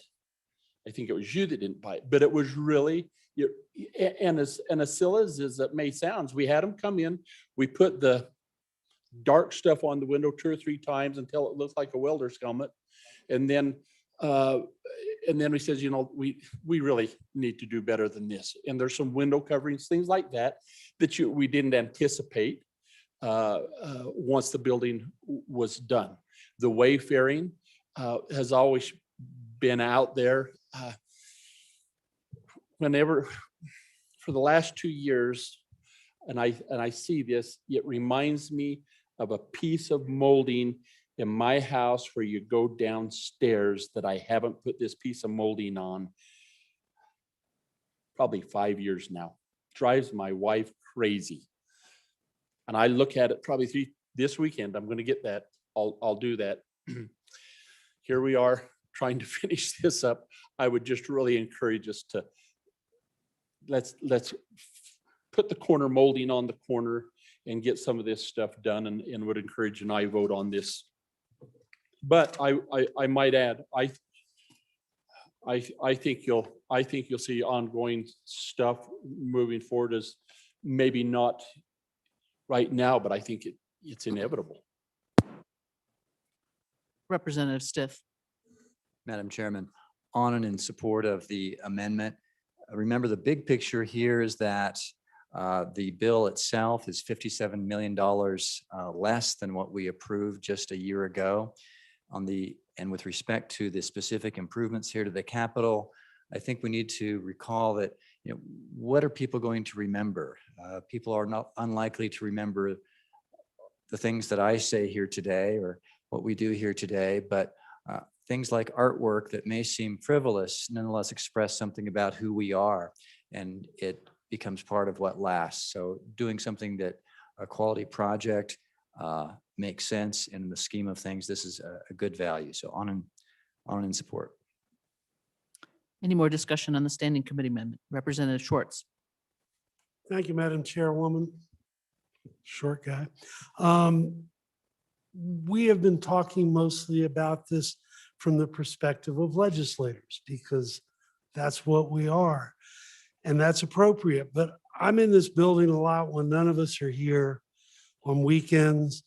And there are a lot of people here visiting, people from Wyoming, people from all over the country, all over the world. And I know you won't be surprised. I talk to a lot of these people, and they are so impressed with what we have done with this building and the beauty of it and the historical value of it. And the notion that we would not keep working to improve this building, not just for us, but for all of them, is incomprehensible to me. So on and for the amendment. Representative Duncan. Thank you, Madam Chair. I would like to potentially offer a compromise and divide the amendment. Oh. On page 4, divide it on line 15. And 1 through 15 is Division 1, and 16 through 35 is Division 2. Let me just check here.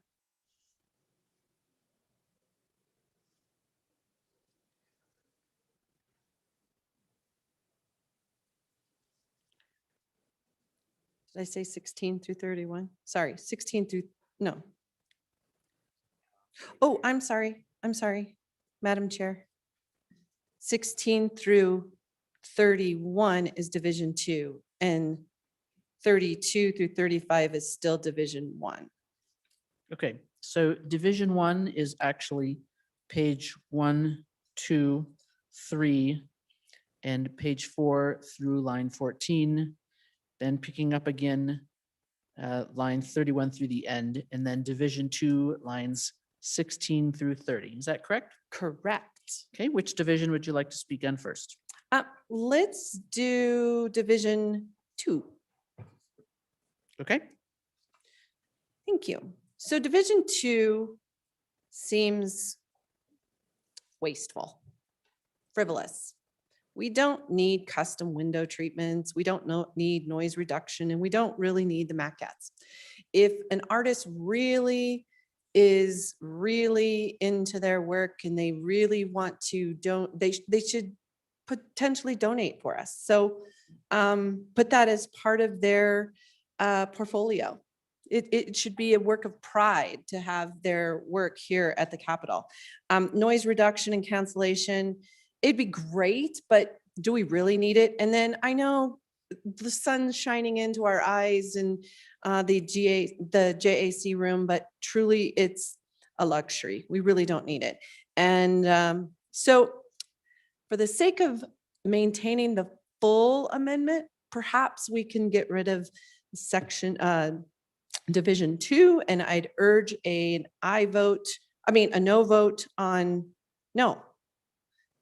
I don't know what I want. I want to get rid of Division 2 on the amendment. It'd be a no, right? A no vote on Division 2 will delete the division. Thank you. I want a no vote on Division 2. Chairman Nicholas. Thank you, Madam Chair. On and against the motion on Division 2. First of all, if you go back to page 3, the money is still appropriated. So the money is appropriated and it's still, it will sit in that count and just sit there. So I don't know if that makes any sense, but the window and the noise are real issues. I don't know how many of you have had different committee meetings in the morning, up on this side or on the downstairs, anything that's facing that direction, south. It's blinding. And they came in and they put a coating over it to try to make it a little dimmer, but literally you have people sitting in the committee rooms wearing sunglasses because it's the only way you can stand it. And all morning, we've got people in the back rows wearing sunglasses. And then the sun itself kind of moves across the room. And so people had to get up and move down the chairs. So because literally it's just blinding them. And so in addition to that, it just, you go in there and you're like, you're in a halo. It's so bright because of the windows. And why in the world wouldn't we put blinds, something like this, on windows that need it? Try opening up these and let them shine all day while we're in session here and see what you think about it. Let's talk about the maquettes. The plan with the maquettes is to have them pay for themselves. To get, I believe it's 8 sets of the maquettes, 8 or 12, is roughly $250,000. And the artist is not going to donate those maquettes. It just won't happen. And the plan, there isn't a plan, but the suggestion, one is to provide a set of them to each community college, one and to UW, and so that they'd have kind of a semblance of part of Wyoming that they can put on their grounds. Another idea is to take 2 or 3 sets and auction them off to help start the fund that we're creating in this bill, so that going forward, like a lot of other states, we start using private dollars to do maintenance and upkeep and artwork in this capital, because it's an easy, frankly, it's an easy sell to do it, and there's no reason why we shouldn't do it. And it's a way that we can have industry come back and be part of this and help save us money. And so, and I don't, the maquettes, by the way, they're right down the hall if you want to see them, but they're the Four Sisters. And so they're the artist proofs, and the maquettes are about like that. But there's a set of the maquettes in the LSO's conference room, and they're just gorgeous when you look at it. So on and against the amendment. Any more discussion on Division 2? Representative Gray. Thank you, Madam Chairman. I urge a no vote on Division 2. Thank the Vice Chair of Minerals for dividing it. Not sure it's necessarily a compromise. I think the other one should be a no vote too, but at least we can separate the stuff out. And, I had to look up maquette. I took some art history courses and I don't even remember what that was. I had to look up what that meant. I just urge a no vote. I think we don't need this. Was just overhearing a conversation. Maybe we can pitch in individually, privately to help with some sunglasses or something, and resolve the issues. And let's do a no vote and look at private donations for this. Thank you. Representative Stith. Madam Chairman, on and for Division 2, the noise reduction feature of Division 2 is significant. When you are in this particular room upstairs, because of the shape of the room, the distortion of the sound is quite substantial. To some extent, if you've got really good hearing, it means that you can, from the opposite end of the room, you can hear someone whispering on the other side, and they think they're having a private conversation. If you've got really good hearing, you can actually hear them. On the other hand, you get if you're more like me and your hearing isn't so good, there's lots of distortion that you get. And even 2 days ago, although I would not want to admit that I have impaired hearing, I was talking with another representative who was only 8 feet away, who I'm sure has really good hearing as well. But we had really just difficult time acoustically hearing one another because of the way the angle in the room is the angles in the room work with one another. So the noise distortion is part of what Division 2 would fix, and so on and for Division 2. Any more discussion on Division 2? Chairman Swanitzer. Thank you, Madam. in favor of the division. I can't go back to my constituents and say, we're going to cut 4 state employees' jobs, but we'll give $250,000 so people can hear better in one room in the Capitol. I mean, the public policy choice there is just really bad optics. So it's just not the year for $250,000 for some window tint and better acoustics. It just isn't. Seeing no more discussion on Division 2, all in favor of Division 2, please say aye. All opposed? Division 2 has failed and is deleted. Division being called for, all those in favor of Division 2, please rise.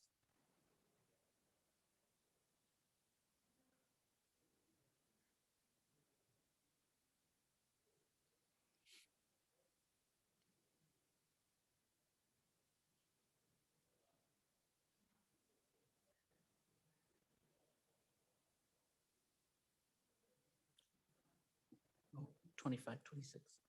Okay, please sit down. All opposed?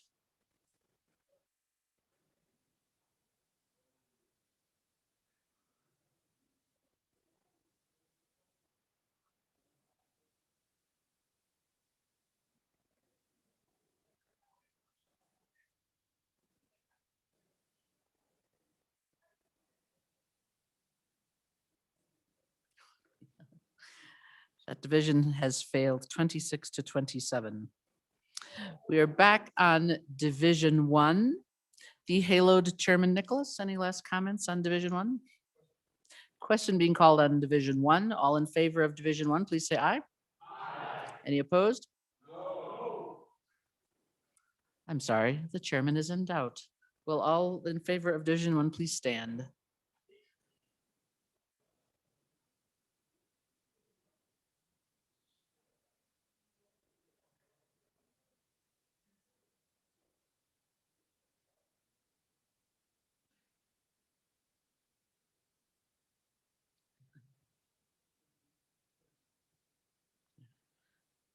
Okay, all opposed, please stand. And that will be less than 32. Thank you. Division 1 having passed, we are back on the bill. Is there any further discussion of the bill? Seeing none and question being called, all in favor of, what bill are we on? House Bill 121, please say aye. Any opposed? The chairman's in doubt again. Please, all those in favor, please rise.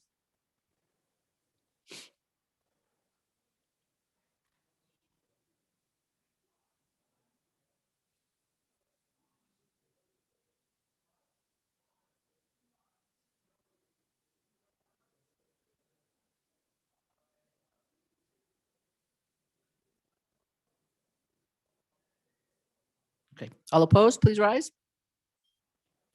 And that will be less than 36. So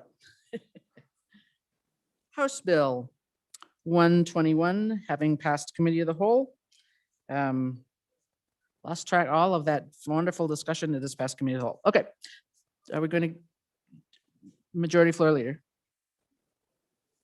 Madam Chairwoman, so ladies and gentlemen, this will be the last bill of the day, 133.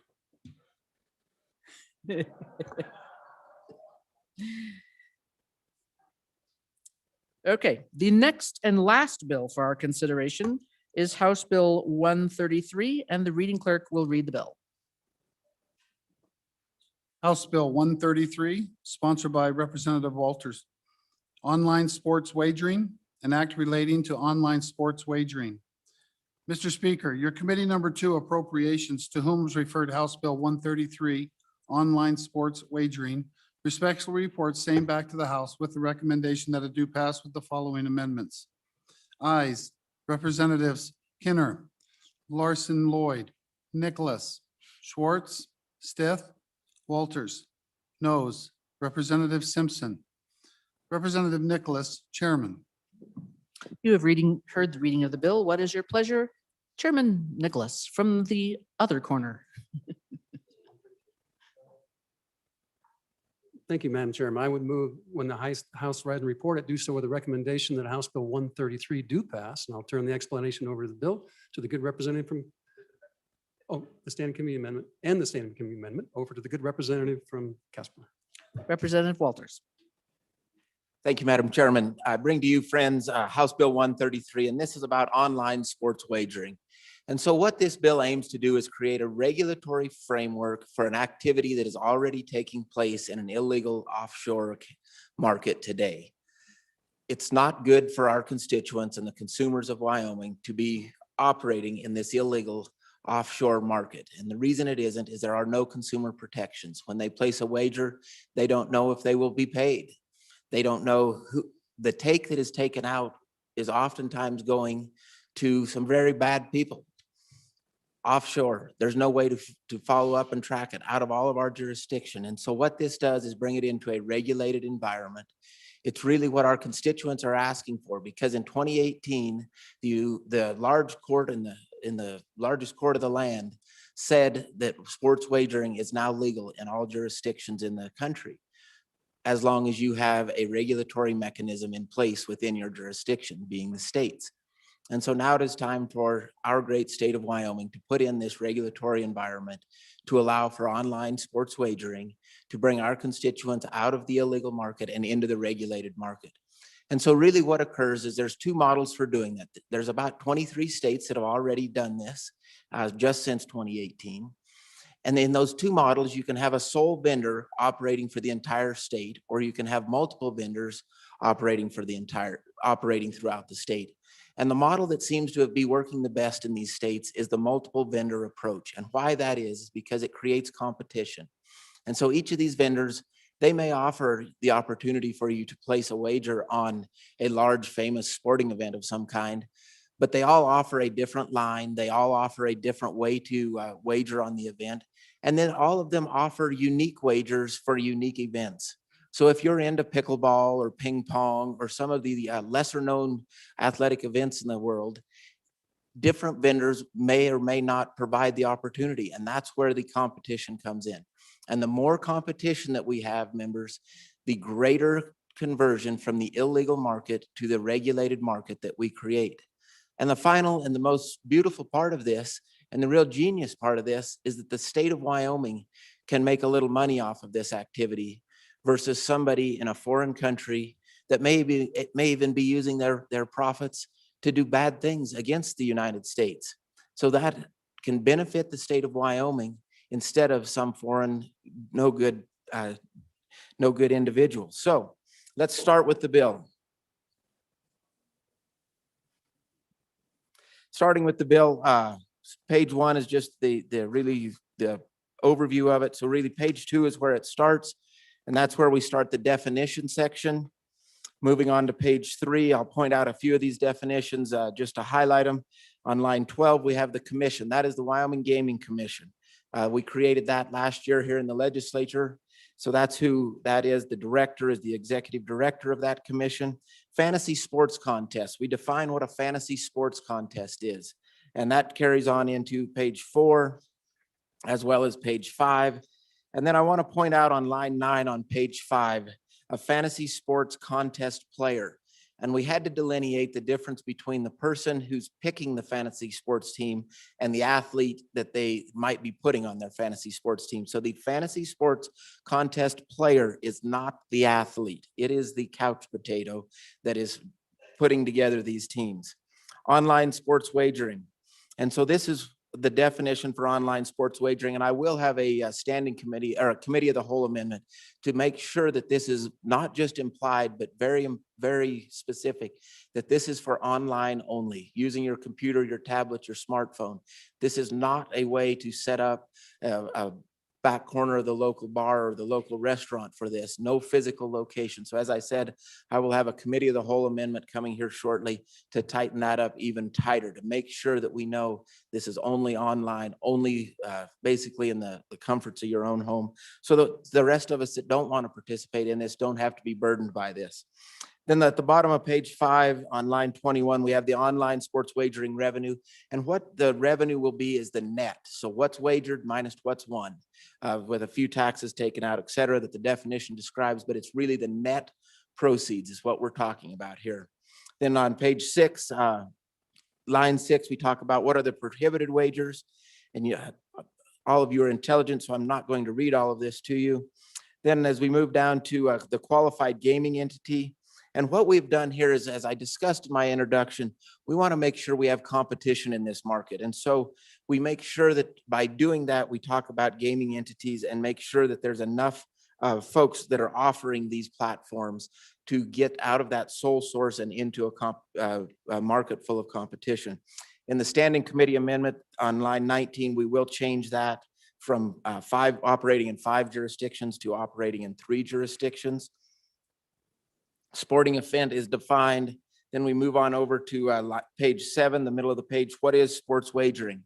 And we have a good definition there, but we also in the standing committee amendment tighten that up a little tighter to make sure that the person, and the real concern is the language at the end of line 9, the business of. And so if you're in the business of placing a wager, does that mean you have to comply with all of these requirements? And that wasn't what was intended. So in this standing committee amendment, we'll take out that placing part and then tighten that up again to make sure that we're talking about who accepts the wagers and who places the wagers. Again, trying to move right along here. On the page 8, in line 7, we set up the sports wagering account. So for you to be able to do any wagering, you have to have a wagering account. And this is very important because it's in the creation of this wagering account is where the know your customer really takes place by these vendors or operators, excuse me. And that's where we make sure that they do the age verification. That's where we make sure they do all other necessary verifications of the folks wanting to place these wagers. And that is where these companies invest tons and tons of money to make sure there's accuracy in those portions of their business. And so because they don't want the wrong people placing wagers. So we do, and that'll get tightened up again, just a touch more. Then we get to the bottom of the page on page 18, or page 8, line 18, excuse me, sports wagering operator. So this is the company that would offer the opportunity to accept wagers. And then at the bottom of the page in line 22, this is the support service company. So these are the folks that do the geolocation services, the know your customer services, data providers, payment processors, all of those folks that are really the back end of the operation. Moving on to page 9 in line 8, this establishes the Gaming Commission as the regulatory body for the sports wagering. Subsection B outlines the rulemaking process that the commission will undertake as they move this forward. And that carries on the page 9, the rulemaking again on page 10, page 11, and then we're on to page 12, where we get into the applications. And so for the commission to take your application and verify if you are legit and able to do this, it's going to be costly. There's background checks and we go into many of the things that they have to do. And so just to apply is going to cost the vendor or the operator, excuse me, $2,500. Again, that's to cover the costs of the commission to go out and do the work of verifying these operators are ready to go. Then we move on over to page 13. We talk about many of the things on page 13 and the top of page 14. The commission will be reviewing and making sure the operators are ready to go. Then we get to the bottom of page 14 in line 19 in subsection C there. And so once you have been approved as an operator, you will purchase a permit, and that permit will be $100,000 and last for 5 years. So think of it as a $20,000 a year permit, and then it'll cost $50,000 to renew. So for another 5 years. So once you pass that initial 5 years, it'll cost you $10,000 annually. Moving on to page 15, we get to on line 10, subsection E, we talk about the vendor. So the vendor, remember, is these third-party services, geolocation, know your customer, those kind of folks. The vendor will be charged $10,000 for a 5-year permit with a $5,000 renewal for the subsequent 5 years. Then at the bottom of the page, we established the sports wagering count within the Gaming Commission. And this is where to segregate these funds so that we, the legislature, can do a better job of determining where the revenues are coming from the various gaming entities within the state. We have historic horse racing, we have skill games, and with the hopeful passage of this, we would have this. And it allows us to make sure that the expenses for each of these entities are being paid by each of the various activities. And so we have set up the account. And then on top of page 16, we have a sweep of that account to the general fund. And the standing committee amendment changes on line 2 from $1 million, once the account reaches $1 million, down to $500,000. And really, we felt $500,000 was enough to for the commission to be able to operate this section of their duties. And then, as I said, anything over that will go to the general fund. Moving on to subsection G, this goes into identifying the individuals and the entities who are affiliated with the operators that will be subject to the licensing and the background checks. And so really just more clarifying language there to make sure we have everybody covered, make sure that no one slips through the cracks. Moving on to page 17, subsection H on line 14, this identifies disqualifying behavior that would lead to the commission denying a permit. And again, on that's the rest of page 17, on to page 18. And the top of, now we're on the top of page 19. This is just additional parameters that we're putting in place to make sure we get that competitive market. Again, the competitive market is what creates more conversion from the illegal market to the well-regulated market here in the state of Wyoming. Subsection K on line 10 here on page 19 allows for the commission as an additional tool for a temporary permit. And I would describe this as being reciprocity. If the commission gets to a point that they think it would be beneficial, they can. Certainly nothing that they're required to do, just an opportunity. Does the same thing in subsection M at the bottom of the page, line 21, except that's for the vendor. Again, just a reciprocity if the commission so chooses. It's not a requirement. Then we move on to page 20, and this is really where the state starts to make a little on this. And so 10% of the net of the sports wagering revenue, and remember, that's the net of this. And so the 10% comes in, going to the general fund. And then the final part, or I think the final part of the standing committee amendment really starts on page 20, line 12, at the beginning of the sentence, the sports wagering. And so the rest of that paragraph, lines 12 through 18, are all deleted. And what that was going to have the state playing bank for these companies. And the committee decided the state's here to make a little money off of it. They can be their own bank. And so that language was deleted, and we don't even need to discuss it any longer. The bottom of page 20 states that no person under the age of 18 shall engage in online sports wagering. Again, that goes back to setting up your account. That's where the know your customer technology comes into place, and these companies verify, double verify, triple verify that the people are of the age that they are claiming to be. So then we move on to page 21, and this is penalties for the operators. And so if the operators are accepting wagers when they don't have a permit, they are fined for it, and then the penalties increase with multiple offenses.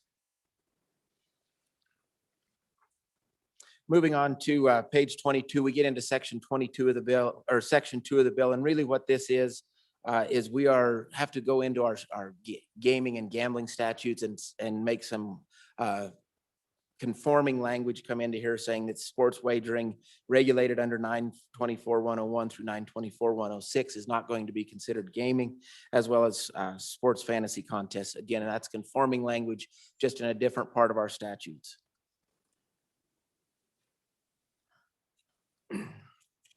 Excuse me. And then we move on to page 24, and this is the effective dates. And so section 3 is the first effective date, and that is really for them to start promulgating rules as soon as the passage of this bill.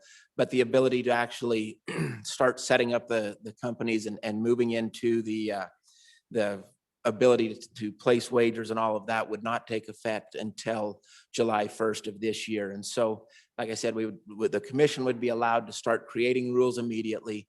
The rules would be in effect, in a place by the 1st of July, and then the companies could start applying for permits and vendors could start applying and the process would move forward from there. So that's the bill. As I said, the standing committee amendment was moved by the good chairman when he introduced the bill. And I think I walked through most of the ideas in the standing committee. There is one that I did skip over, and that's on page 7, and it really goes back to this definition of sports wagering. And we are going to take out that word placing on line 10, but we're also going to add a new definition, and that is a patron. And a patron is the person who places an online sports wager. And that makes up for the correction of making sure that when you're in the business of accepting them, and you have to follow all of these regulations.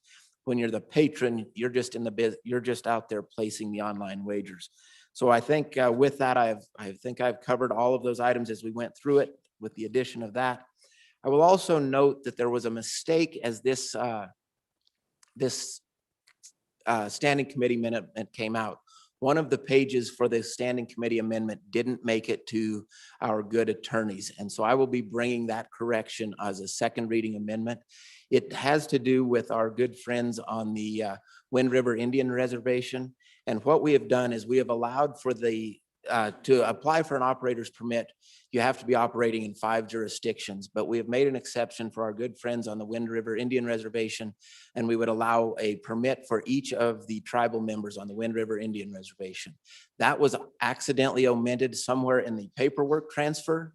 So I want to make sure that everyone recognizes it was not the intent of mine or our committees to leave that out. It was something that was brought to us by those good people, and we are excited to do it. I just want to make clear it was an accidental omission, and so it will be coming on a second reading amendment, but didn't want anyone to think we were trying to pull something, because if you went and listened to our testimony, you would find that we had passed that, and then it's not in front of you today. So again, it is a paperwork issue, and I apologize for that. So with that, I would encourage an aye vote on the standing committee amendment. That's really clean and simple. If we could get that out of the way to start with, and then I would think it would be best to take questions after the standing committee amendment approval. Okay, is there any discussion about the standing committee amendment? Question, seeing none and question being called, all in favor of the standing committee amendment, please say aye. Any opposed? All right, the ayes have it. The standing committee is passed. Representative Walters, do you want to present the committee of the whole amendment now, or do you want to wait on that? Seeing no one rushing to the mics to offer any questions, I will go ahead and move committee of the whole amendment number 1 to House Bill 133 and ask for your favorable consideration. Again, as I was going through the introduction of this bill, this comes on page 5, line 19, and this is in the online sports wagering definition. And we will include some new language. Online sports wagering shall not include or be conducted from any physical location created by a sports wagering operator or vendor for a patron to physically visit or place a wager. And again, this is tightening this definition up just one step further to make sure that people recognize this is to be done from the comfort of your home, from your own cell phone, your tablet, your computer. This is not creating a venue for folks to go and place wagers. And so just trying to tighten that up one step further. I felt it was implied, but maybe not defined. And so wanted to make sure that it was very well defined. So with that, I would ask for your favorable consideration. Okay, any questions on the committee of the whole amendment? Seeing none, all in favor say aye. Any opposed? The committee of the whole amendment has passed, and we are back on the bill. Is there any discussion on the bill? Oh, I see a questioner.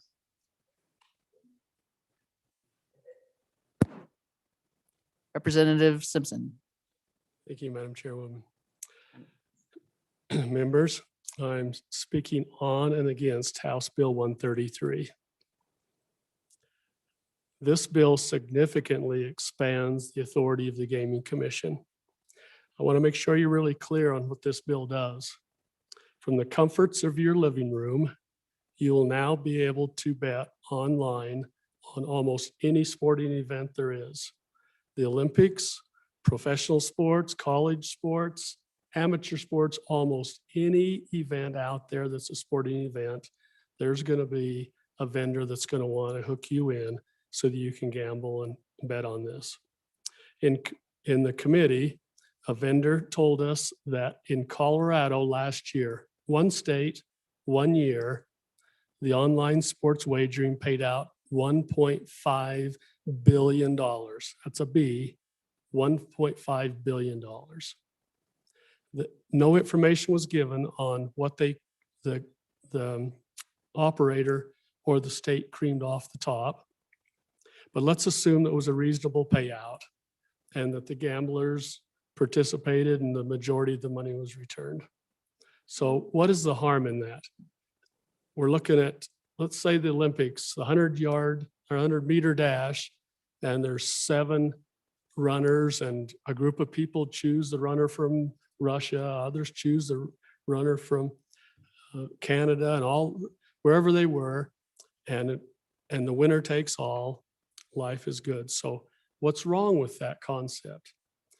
Well, let's ask the question, who is the winner? No, I think I'm going to ask the question, who is the loser? The loser is the schmuck. The loser is the schmuck's wife, and the loser is the schmuck's children. Now, perhaps we should have a definition of schmuck.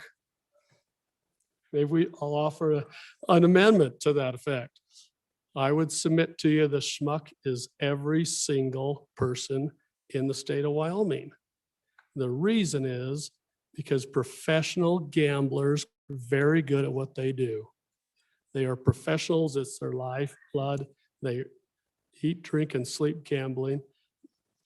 That is not the majority of Wyoming residents. What we are is a group of people that enjoy just having fun. We're going to place a wager here, a wager here, and pretty soon we're going to be addicted. And this is a problem. I don't know how many of you know lives and families that are destroyed because of an addiction to gambling. It's a real thing.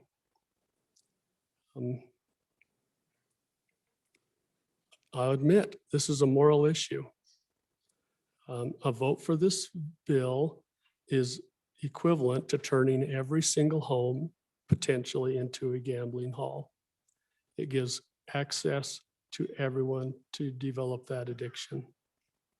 The fact that we're talking about it's going on illegally right now and the state can make money off of this are not acceptable reasons to authorize this, because I know as well as you know that if this becomes legal, there's going to be a whole lot more people that participate. There are many people that don't participate right now because it's illegal. Once it becomes legal, the door is open. And I think it's a detriment to our society. I encourage you to vote no on this bill. Thank you. Any more discussion on the bill? Representative Henderson. Thank you, Madam Chairman. I speak on and for the bill, but I have a quick question for the bringer. How many other states have legalized, online sports wagering? A few years ago, I spoke about it yesterday a little bit, but we started with our, permit me a privilege for just a slight variation, Madam Chairman. I'm just saying that this is a potential revenue generator for the state of Wyoming. I don't want to use that dirty word that was mentioned just a little bit ago, but I do want to say that the state fair, the last time, for the first time in a long time, conducted a fair and it turned out in the black. And this was during, the virus. And we started with an endowment that was zero, $100,000 seed money, $100,000 for matching funds. And then we started looking around other places where there might be some more money. And we found one in the gaming area. And thanks to the good people on the appropriations and the support of the body, we grew that fund to over it's right at now, it's about $3.6 million. And that generates earnings, which if you use the rule of 72, even at 5%, okay, it's 15 years, but you know what? $1 is going to become $2. So I think this is an opportunity of potential. And it certainly involves a lot of individual responsibility. But if I could get an answer to that question, that'd be great. Thank you. Representative Duncan, are you wanting to speak? Thank you, Madam Chair. I would like to ask some clarification. So number one, if I went onto my computer right now, can I place bets and do any of these different things right now? Because I know that you could it's illegal right now, according to our statutes, with alcohol. Yet we can do it and we're not getting anything from it. So my question is, if we can do this right now and it's illegal with betting and gambling and we're not receiving anything from it, then I'm definitely on and for the bill. So I'd like some clarification on that.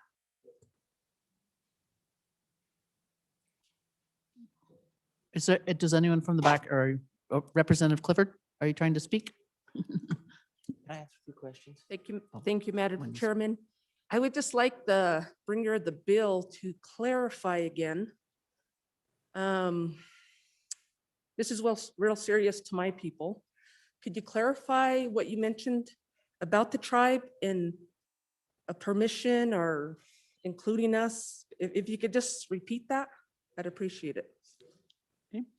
We'll give Representative Walters a chance to answer some, and then I'll get Representative Heiner after a bit. Want to make sure he doesn't forget before, Go ahead, Representative Walters. Okay, thank you, Madam Chairman. I think I've made some notes and got most of these questions. Try to answer those. If I missed it, don't hesitate to come and ask it again. So currently it's legal in about 23 states. There's 15 more states looking at it this year. There were 4 states, I believe it was, prior to the 2018 large court in the land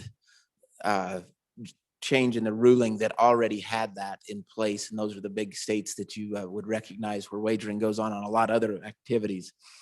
So that answers the question on those. Can you go online right now and place a bet? You most certainly can go online right now and place the bet. As soon as you hit send or enter or whatever it is to place that wager, you have committed a crime in the state of Wyoming.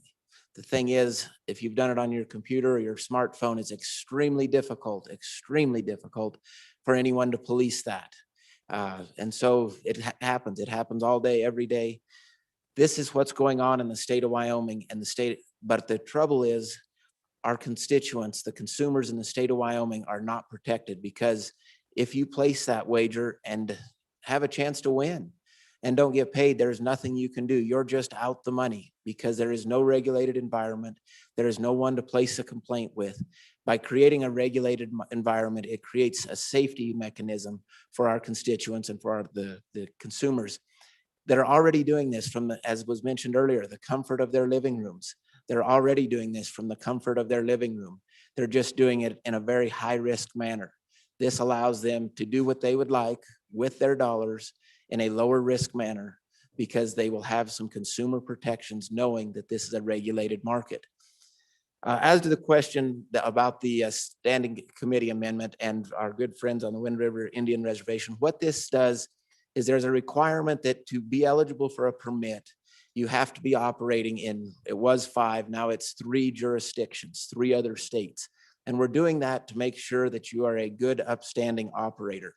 But in the amendment, we make an exception for our friends over on the Wind River Indian Reservation, and we offer a permit to each of our tribal members from the Wind River Indian Reservation, that to make sure they don't have to be operating in 3 other jurisdictions to be eligible for that permit. We're just saying, because you're in Wyoming, you're part of the fabric of Wyoming, you get to bypass that part of the permitting requirement. Something that those folks had brought to my attention, worked with them very closely to make sure that we had a good solution that would allow for that work. And so really appreciate the question. You'll see it in that second reading amendment as I clarify there. And so I hope I'm answering that correctly. If not, I will get with the good representative and try and do a better job of describing it. But it really is a collaboration with those folks and the drafters and myself here. So I think those are the big questions that have been asked so far. Glad to answer any more. again, appreciate your support and keep the questions coming. Representative Heiner. Thank you, Madam Chair. We've heard here in testimony numerous times throughout this week about the importance of our children. That's one of our biggest and most important resource. We've talked about education and funding education, preparing our children for their future life. But has anyone recently been down to Nevada where gambling is legal, and you tried to take your children into a casino? They don't allow that. They don't allow children there because of the influence that is upon them. Now we're attempting to bring that influence into our homes in front of our children. What if that's harmful for the children down in Nevada in these major casinos? What's the impact going to be on our children if we have this same scenario in our living room? Let's not get caught up in the money. Don't let the money influence you to do something that's going to harm our children going forward. I'm on and against this bill. Thank you. Any more discussion? Representative Jennings. Thank you, Madam Chairman. So I'm torn with this one because sometimes we have an issue of freedom. But I look at government and I think about decisions and things that we've made. I think back into maybe the early 70s. And sometimes we do things and just because they're legal doesn't always make them moral. And so sometimes we have to think about that. 3 or 4 speakers earlier really brought that home to me, and I was thinking about that again. If this is about money, then maybe we should look at other illegal activities that go on and tax them. Where do we stop? Maybe there's other things that we could tax and get a little more money for our schools. You know, I think last year in this chamber, or it was talked about putting some slot machines for tots. We could maybe build some things, and there's reasons we don't do things like that, right? And so as I look at this and I think, okay, it happens. Lots of other criminal activity happens too. And maybe we just haven't figured out how to tax them. I think there's a place where we have to stand up and say, you know, for the good of our families, we make a stand here. And this is a place where we stop and we say, you know what, we don't want to, I understand that we're trying to gather money, and I understand that there is a question mark of enforcement. It does happen already. And I applaud the bringer for that part of it, of trying to put enforcement in place. But I just think that sometimes what we do here, we need to think about a little more. Are we placing a stamp out here that opens a door? Just because we make it legal or the enforcement thereof, that doesn't make it moral. It doesn't make it good for our families. It doesn't make it good for those young people that watch the devastation that happens. Once we make this legal, there'll be families that'll lose their homes. The addiction side of it, and then we'll be back and we'll pass some kind of a helpful solution. And maybe sometimes we should stop a little, think about it a little bit further as to what impact might this have. And just on and against the bill. Majority Floor Leader Summers. Madam Chairwoman, thank you. On in support of the bill, at least for now. And, you know, when I first came in, I didn't vote for the lottery. I didn't vote for horse racing because for the same reasons as the gentleman previous to me spoke of, because I felt it was bad for society. Things have changed. These things are on our phone. You can go literally on your phone and play cards, gamble, you can sport bet, gamble, you can do it all. And the question is, do we want to try to regulate that? I mean, that was really the conversation last year. The machines were in the bars. Are we going to, and then they change it every time we draw a law, they change it. So are we going to regulate it and try to get our arms around it? Or are we just going to simply go, it's okay, we'll just let these online companies offshore do all the work and just ignore it like it doesn't happen? I would rather, I want to continue this conversation for at least 2 more readings Because I think it's important that we try to figure out that if it's not this year, we're going to have to get our arms around this next year or the next year. Because once that decision was made to make this legal across the nation, it kind of opened Pandora's box. And I just think we need to, is this the right bill? I don't know, but I think we've got to get our arms around this at some point. Thank you. Chairman Burkhart. Thank you, Madam Chairman. I'd like to address some of the things that some of the people have said. Preface that with the fact that the first time we really talked about doing something like this, I believe was 5 years ago. And I was one of the co-chairs of the subcommittee that looked at it. And I want to tell you a story, and I just wanted to let you know that. Friend, he lost his house, he lost his vehicles, he lost all of his money, literally, declared bankruptcy, playing golf, not gambling. It's whatever you're addicted to. And just because you gamble, you have a cell phone and you can place a bet, doesn't make you addicted. And to me, at least if you gamble, you might win once in a while. Golf is something you can never get a perfect score at. Try as you might, you can't do it. And I think some of you know that I used to live in that city in the southwest part of the country with all the lights and the gambling. I've taken my children into casinos. They aren't addicted to gambling. I've taken my children into bars where it was legal to have a child in the bar and sit at the bar while I had a drink. They aren't alcoholics. It's how you raise your children and how you let them know what's important and what isn't. And that. This is something that is going on right now. I don't want to show of hands, but I would imagine there are people in this room who've done this. You can watch TV and the stations you get from outside of the state. It's a constant barrage of place a bet with us. We'll give you $100 to place your first bet. If you really want to. I have no great desire personally to do it, but some people do. This regulates it. It controls and gives people the opportunity to have a fair game. There's a group in the country that used to do this illegally, and if you didn't pay your debts, you ended up with broken arms and legs. I don't know if that still goes on or not, but it could. They want their money. This way it's regulated. The game is going to be regulated. It's fair. You can have a good time if that's what you want. Me, I don't plan to ever do it. I would rather say gamble on other things than sports or whatever. So I don't see the devil in this. I don't see it ending up turning Wyoming into some sort of haven for illegal crime or hatred or addictions or anything else. And it's not something we're forcing people to do. We're saying if they want to do it, they can go ahead and know that there is regulation behind it, that they can actually have a fair game. I think we see all kinds of events where they're controlled so that you have rules under which they operate on. This is no different. I don't see the devil in it. I don't see where it's evil or anything else.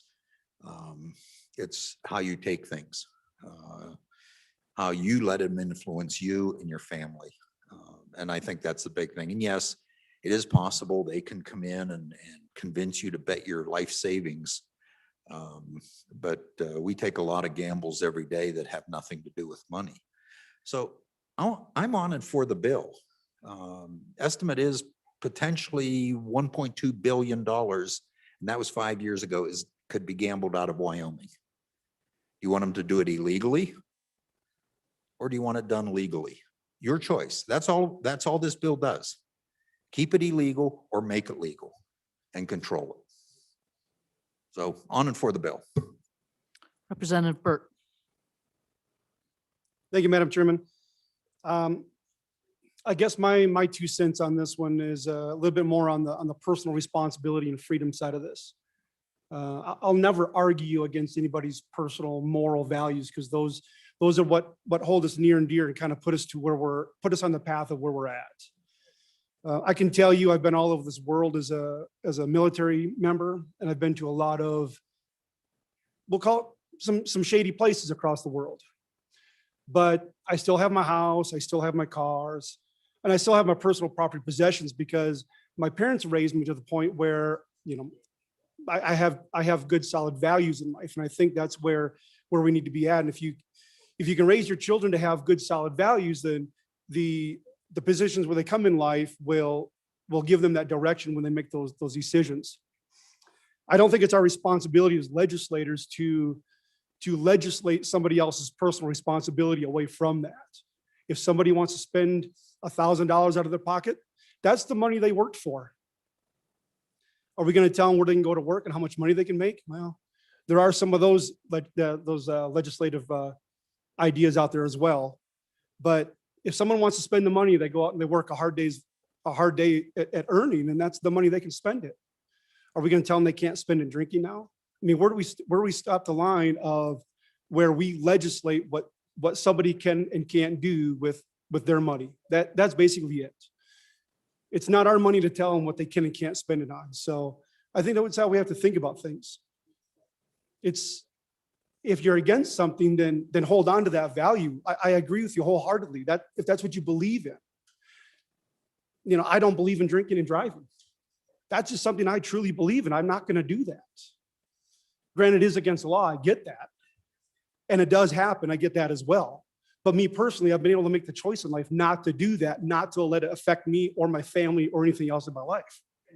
Those are the values that I have going forward from how my parents taught me. So I am on and for this. Like I said, going through the argument, remember, it's not our money that we're trying to regulate. It's the people that earn their money on how they can spend it. So thank you. Representative Vare, I think I saw you lurking there against the pillar.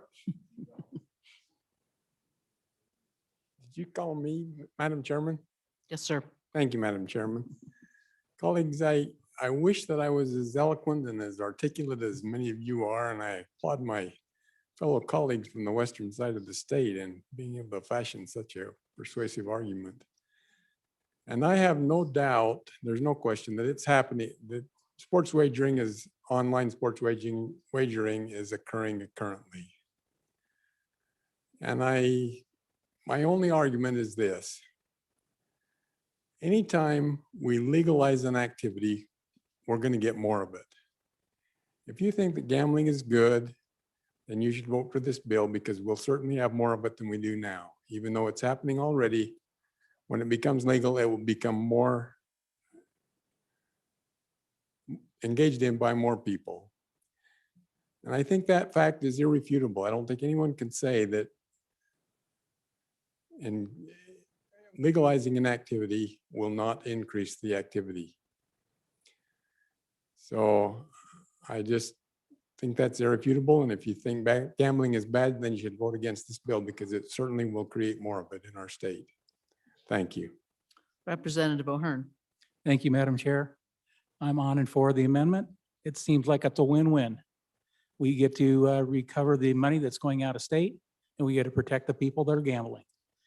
And like the good chairman of Committee 8, it's going on, and there's better ways to gamble, and we shouldn't, like one good representative said. I've been to a lot of bars. My folks used to own one. I'm not an alcoholic. I've been to a lot of places all over the world, and I'm not as seedy as those folks are. With that, I'm on and for the amendment. And look, here we are in the Capitol, and look what's happened to all of us.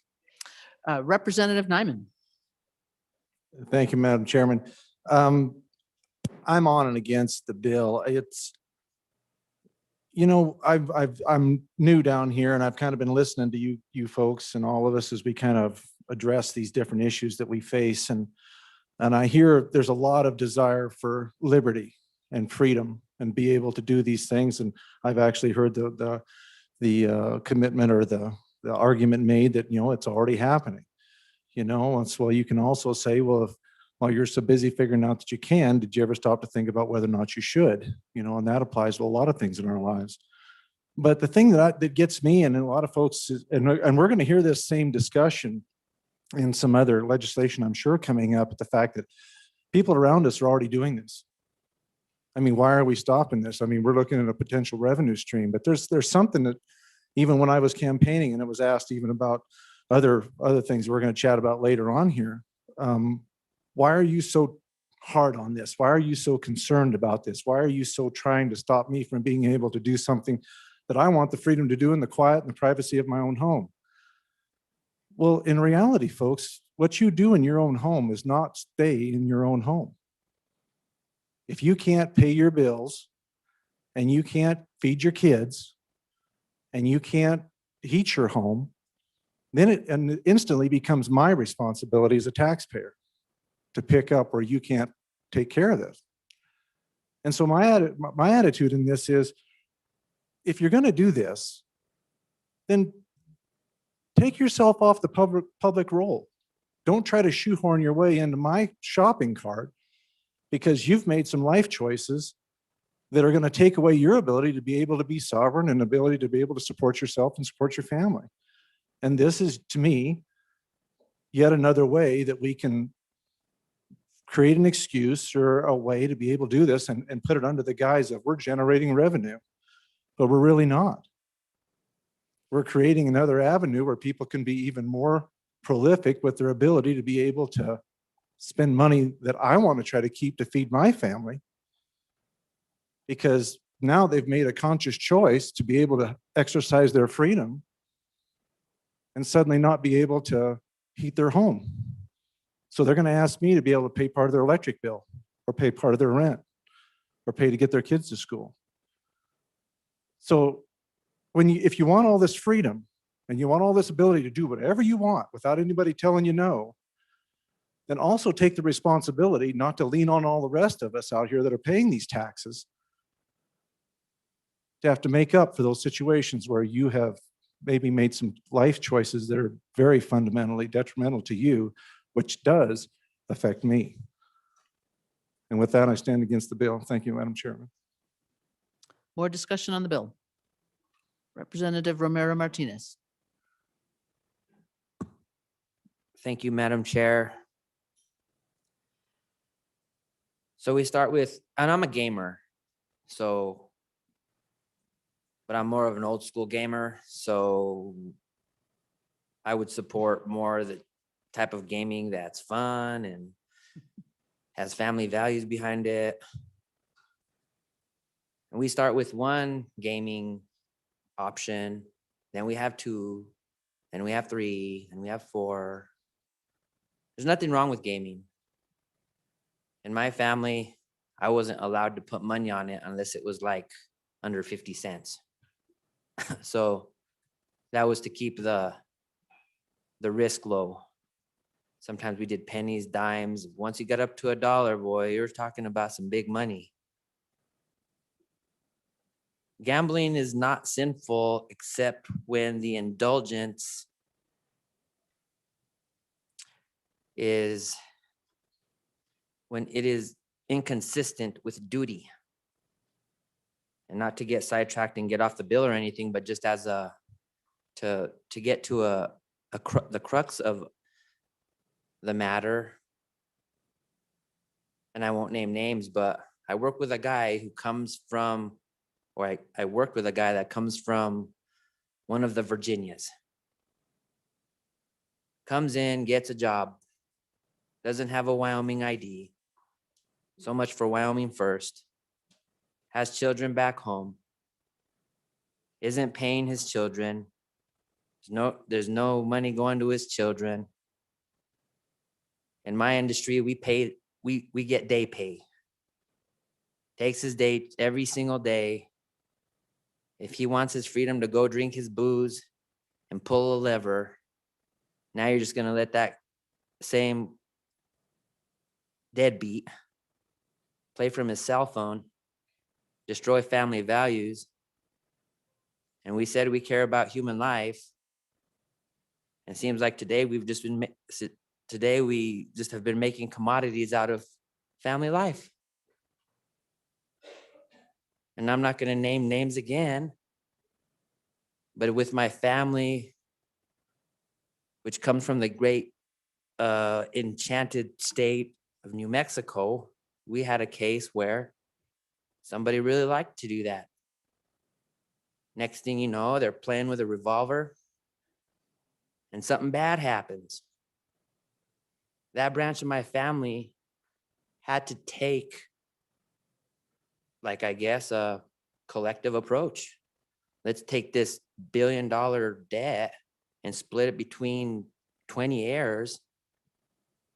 And it's just a heart wrencher. So if I'm not going to take an exact stance on this. I just want to conclude by saying something that I've heard within the community of Wyoming. Everybody wants a service, but no one wants to pay for it. Or everybody wants some type of service, but nobody wants to pay for it. And then we start turning to all these gambling. When you look at whether it's one of our brothers and sisters in a sovereign nation, or whether it's our own sovereignty within our own state, you still have the high rollers that are in control of the industry, and they have a right to be living like kings if they want to. And at the same time, there's the people whose lives are destroyed because someone wanted to capitalize on human life in one shape or another. I digress. I'll let the will of the people decide. But if they do go along with it, and it sounded like somebody wanted to make some safeguards, put some safeguards in there if you want to, and don't if you don't. Just remember that when someone ends up dying, it was your bill. Thank you, Madam Chair.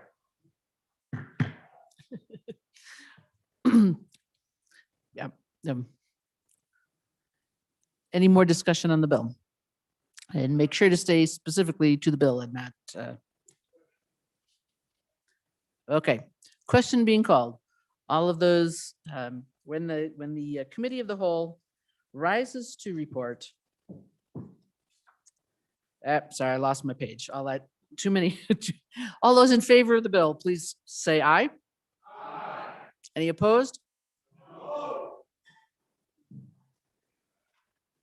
Yeah, division, yeah. Sorry. All those in favor, please rise.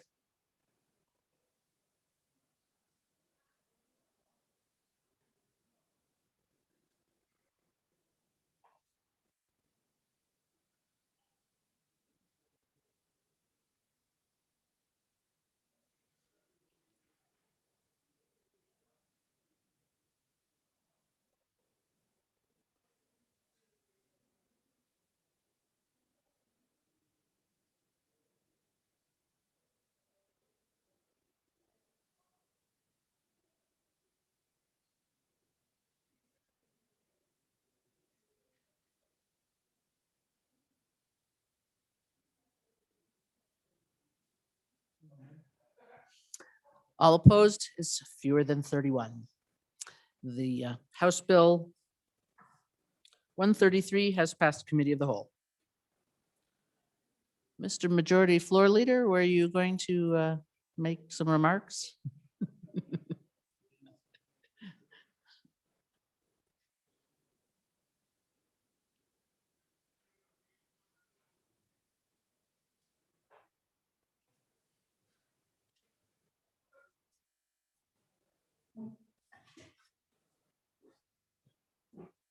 Madam Chairwoman, thank you. And before I make my motion, we get in a lot of heated debates up here. But what we don't want to do is accuse people that have brought bills of bad intentions or accuse bad intentions of happening. We just have to be really careful of that because it's impugns people's characters and doesn't impugn the idea. The idea we can talk about, but we don't want to talk about the people that brought it or what their motives were, or what the results of that will be to them, that it's on your head that we do this. We just don't do that here. It's just not right. And so with that, Madam Chairwoman, I would move that the House adjourn until, well, no, I better not do that yet, though I would like to. I move that the Committee of the Whole rise and report. You have heard the motion. All those in favor say aye. Aye. Opposed, no. The motion carries. Mr. Speaker.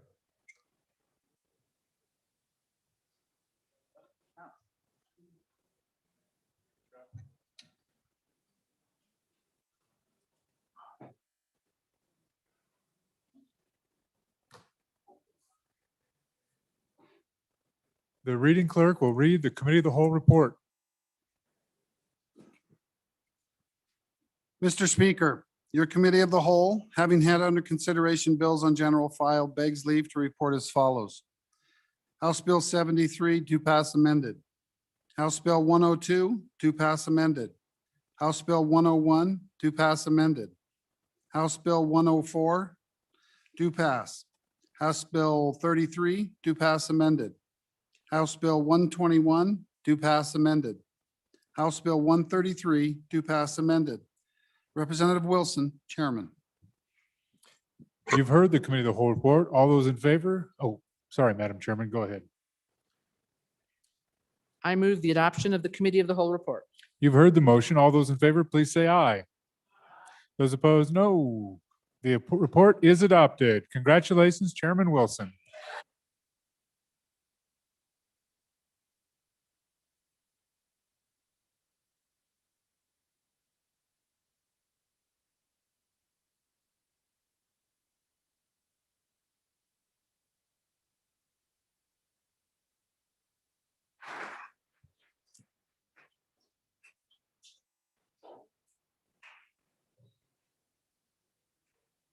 Messages from the Senate. Mr. Speaker, message number 178. Mr. Speaker, the bill listed below passed the Senate on third reading by the vote indicated. Senate File 34, born alive infant, means of care. Ayes 26, noes 4. Sincerely, Ellen Thompson, Senate Chief Clerk. Message 179. Mr. Speaker, the bill listed below passed the Senate on third reading in an amended form by the vote indicated. Senate File 71, Strategic Investments and Projects Account Repeal. Ayes 29, noes 1. Sincerely, Ellen Thompson, Senate Chief Clerk. Message 180. Mr. Speaker, the bill listed below passed the Senate on third reading by the vote indicated. Senate File 72, Financial Counsel and Reporting Budget Reductions. Ayes 30. Sincerely, Ellen Thompson, Senate Chief Clerk. Message 181. Mr. Speaker, the bill listed below passed the Senate on third reading in an amended form by the vote indicated. Senate File 89, Public Utility Safety Lights. Ayes 27, noes 3.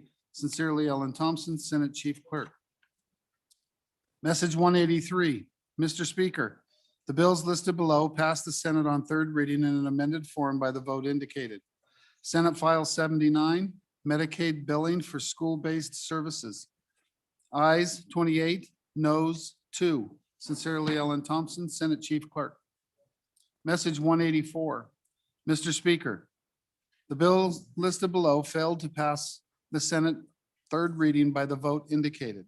Senate File 17, Governmental Publication Requirements. Ayes 9, noes 20, conflict 1. Sincerely, Ellen Thompson, Senate Chief Clerk. Message 185.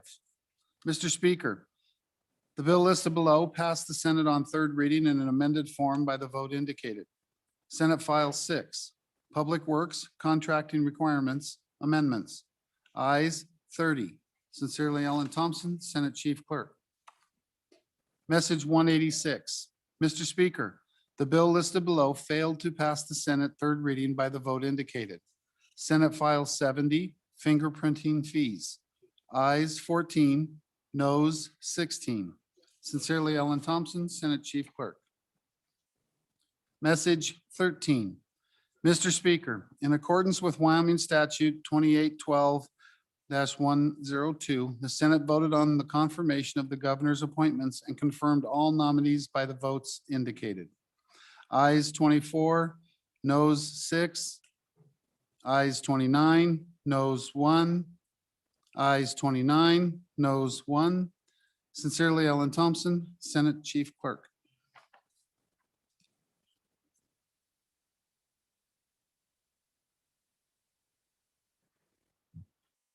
Thank you, Reading Clerk. Reports from standing committees.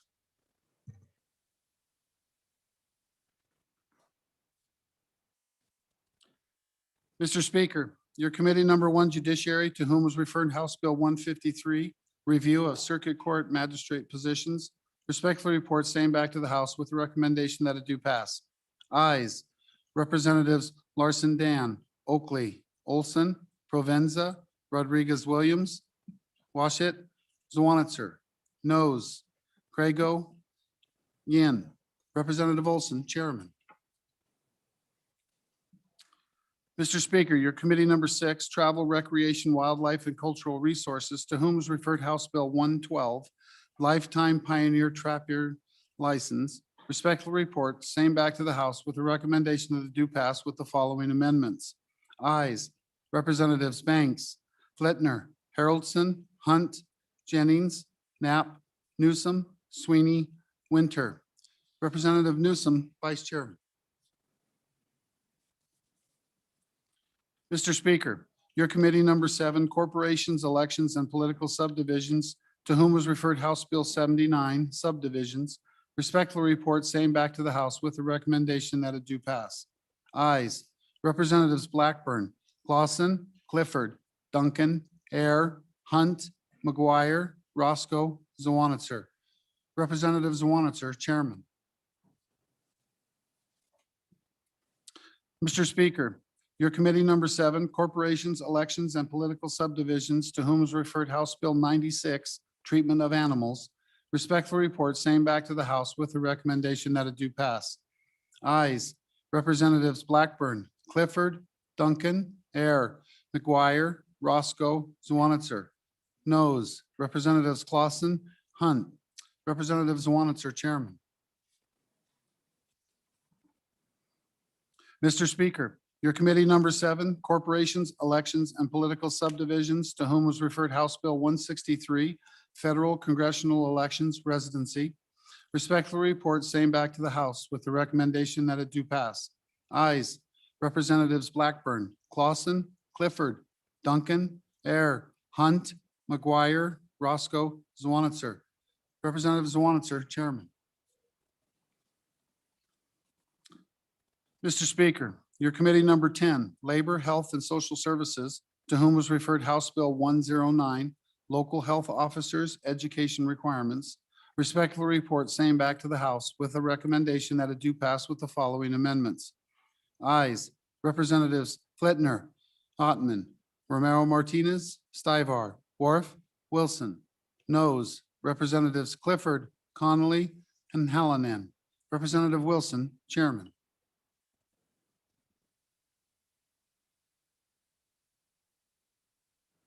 Chairman Burkhart, did you have a re-referral for us? Thank you, Mr. Speaker. I'd like to re-refer House Bill 254 to Committee number 2 Appropriations. House Bill 254 is re-referred to Committee number 2 Appropriations. Any other re-referrals? Mr. Majority Floor Leader, that completes our business. Mr. Speaker, I move that the House adjourn until 10 a.m. Monday, the 8th day of March, 2021. Any committee announcements? Chairman Greer. Thank you, Mr. Speaker. Quickly, your Minerals Business and Economic Development Committee will meet Monday, March 8th at 8 a.m. We will hear House Bill 155, 166, 258, and 248. Mr. Speaker, we're going to have an explanation of all four of those bills. So the presenters all need to be there at 8 o'clock. And then we'll take public testimony and then deal with the bills as we can. Thank you, Mr. Speaker. Thank you, Mr. Chairman. So members, I just want to point out, and for members of the public that might be listening, is we've got kind of several cadres of bills with similar topics. And so the chairman may take a little different approach. Instead of working one bill at a time, they may listen to all the bills, take testimony, and then the committee does their pleasure as the bills, as they want to work bills.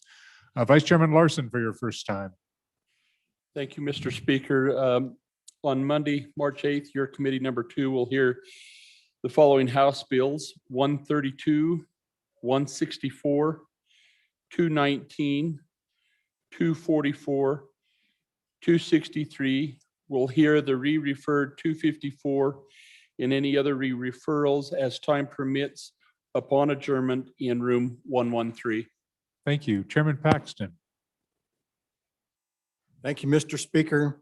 Your committee number 4, Education, will meet upon noon recess on Monday in E3 to consider continuation of House Bill 63, Early Childhood Education, House Bill 165, Wyoming's Tomorrow Scholarship Program, and House Bill 154, House Finance School District Reserves. Thank you. Chairman Olson. Thank you, Mr. Speaker. Your committee number 1, Judiciary, will meet Monday morning at 8 a.m. in our usual place, committee room number 1 on the east side. We will take up House Bill 1116, Concealed Carry Residency Requirements 2. We will continue hearing House Bill 140 and collectively hear it, and just like the speaker was referencing, with House Bill 212. So that's expungement for restoration of rights and criminal record expungement revisions. We will then hear House Bill 246, eliminate fines and fees for juvenile offenders, and House Bill 193, County Attorney's Representation of Special Districts. Thank you, Mr. Speaker. Thank you. Chairman Wilson. Thank you, Mr. Speaker. Your committee number 10, Labor, Health, and Social Services, will meet Monday morning, March 8th at 8 a.m. in our usual extension room 3 to hear House Bill 137, Medicaid Birth Cost Recovery Repeal. Thank you very much. Chairman Zawana, sir. Thank you, Mr. Speaker. Committee number 7, Corporations, will meet Monday upon noon recess. And we're going to meet in the auditorium. And as previously mentioned, your Corporations Committee will be taking all 4 of the public health bills, public health orders, public health order reforms, public health order limitations, and public health amendments in a similar style. So I'd ask all bill sponsors to be there at noon at the beginning to put all the bills on the table at once. Thank you. Any other, Chairman Eklund? Thank you, Mr. Speaker. Your committee number 5, Agriculture, will meet at 7 o'clock on Tuesday morning to work House Bill 229 and 188. And that time is kind of contingent on when we gavel in. If we gavel in it a little later at 10, we might switch the time to 8, but just a heads up on what we'll be discussing next week. Thank you. Thank you. Any other announcements? Any other announcements? Mr. Majority Floor Leader. Mr. Speaker, thank you. And Committee of the Whole, so the budget, will have the budget Monday in Committee of the Whole. We may not have any other bills in Committee of the Whole on Monday. Tuesday is Committee of the Whole budget again, but there may be more time. I guess, we'll make those decisions as we go. But I thought I'd give you the order of my Committee of the Whole, other than the budget. And so that order would be, besides House Bill 1, would be House Bill 67, House Bill 150, House Bill 160, House Bill 14, House Bill 179, House Bill 122, House Bill 112, House Bill 109, and House Bill 144. Thank you. Thank you, Majority Floor Leader. Any further business? Any further business? Members, I want to thank you for I think a solid week in person. We look forward to having the folks that are joining us remotely, Representative Sherwood, Representative Kinner. We look forward to meeting you and seeing you, Representative Sherwood, and having you return back to us. Representative Kinner, we wish your wife the best, Representative Kinner. So we look forward to both of you being here. Members, you saw a few folks off the floor today. Some folks did receive their immunizations, and that kind of knocked them back a little bit. So please take care of yourself, rest well, stay healthy. We look forward to seeing you back here next week to continue probably the most important part of our work, the consideration of the state's budget, and our education funding next week will be our focus and our primary objective. So with that, you've heard the Majority Floor Leader's motion to adjourn until 10 a.m. March 8th, which will be the 15th day of the session. All those in favor, please say aye. Those opposed, no. We are adjourned until 10 a.m., March 8th.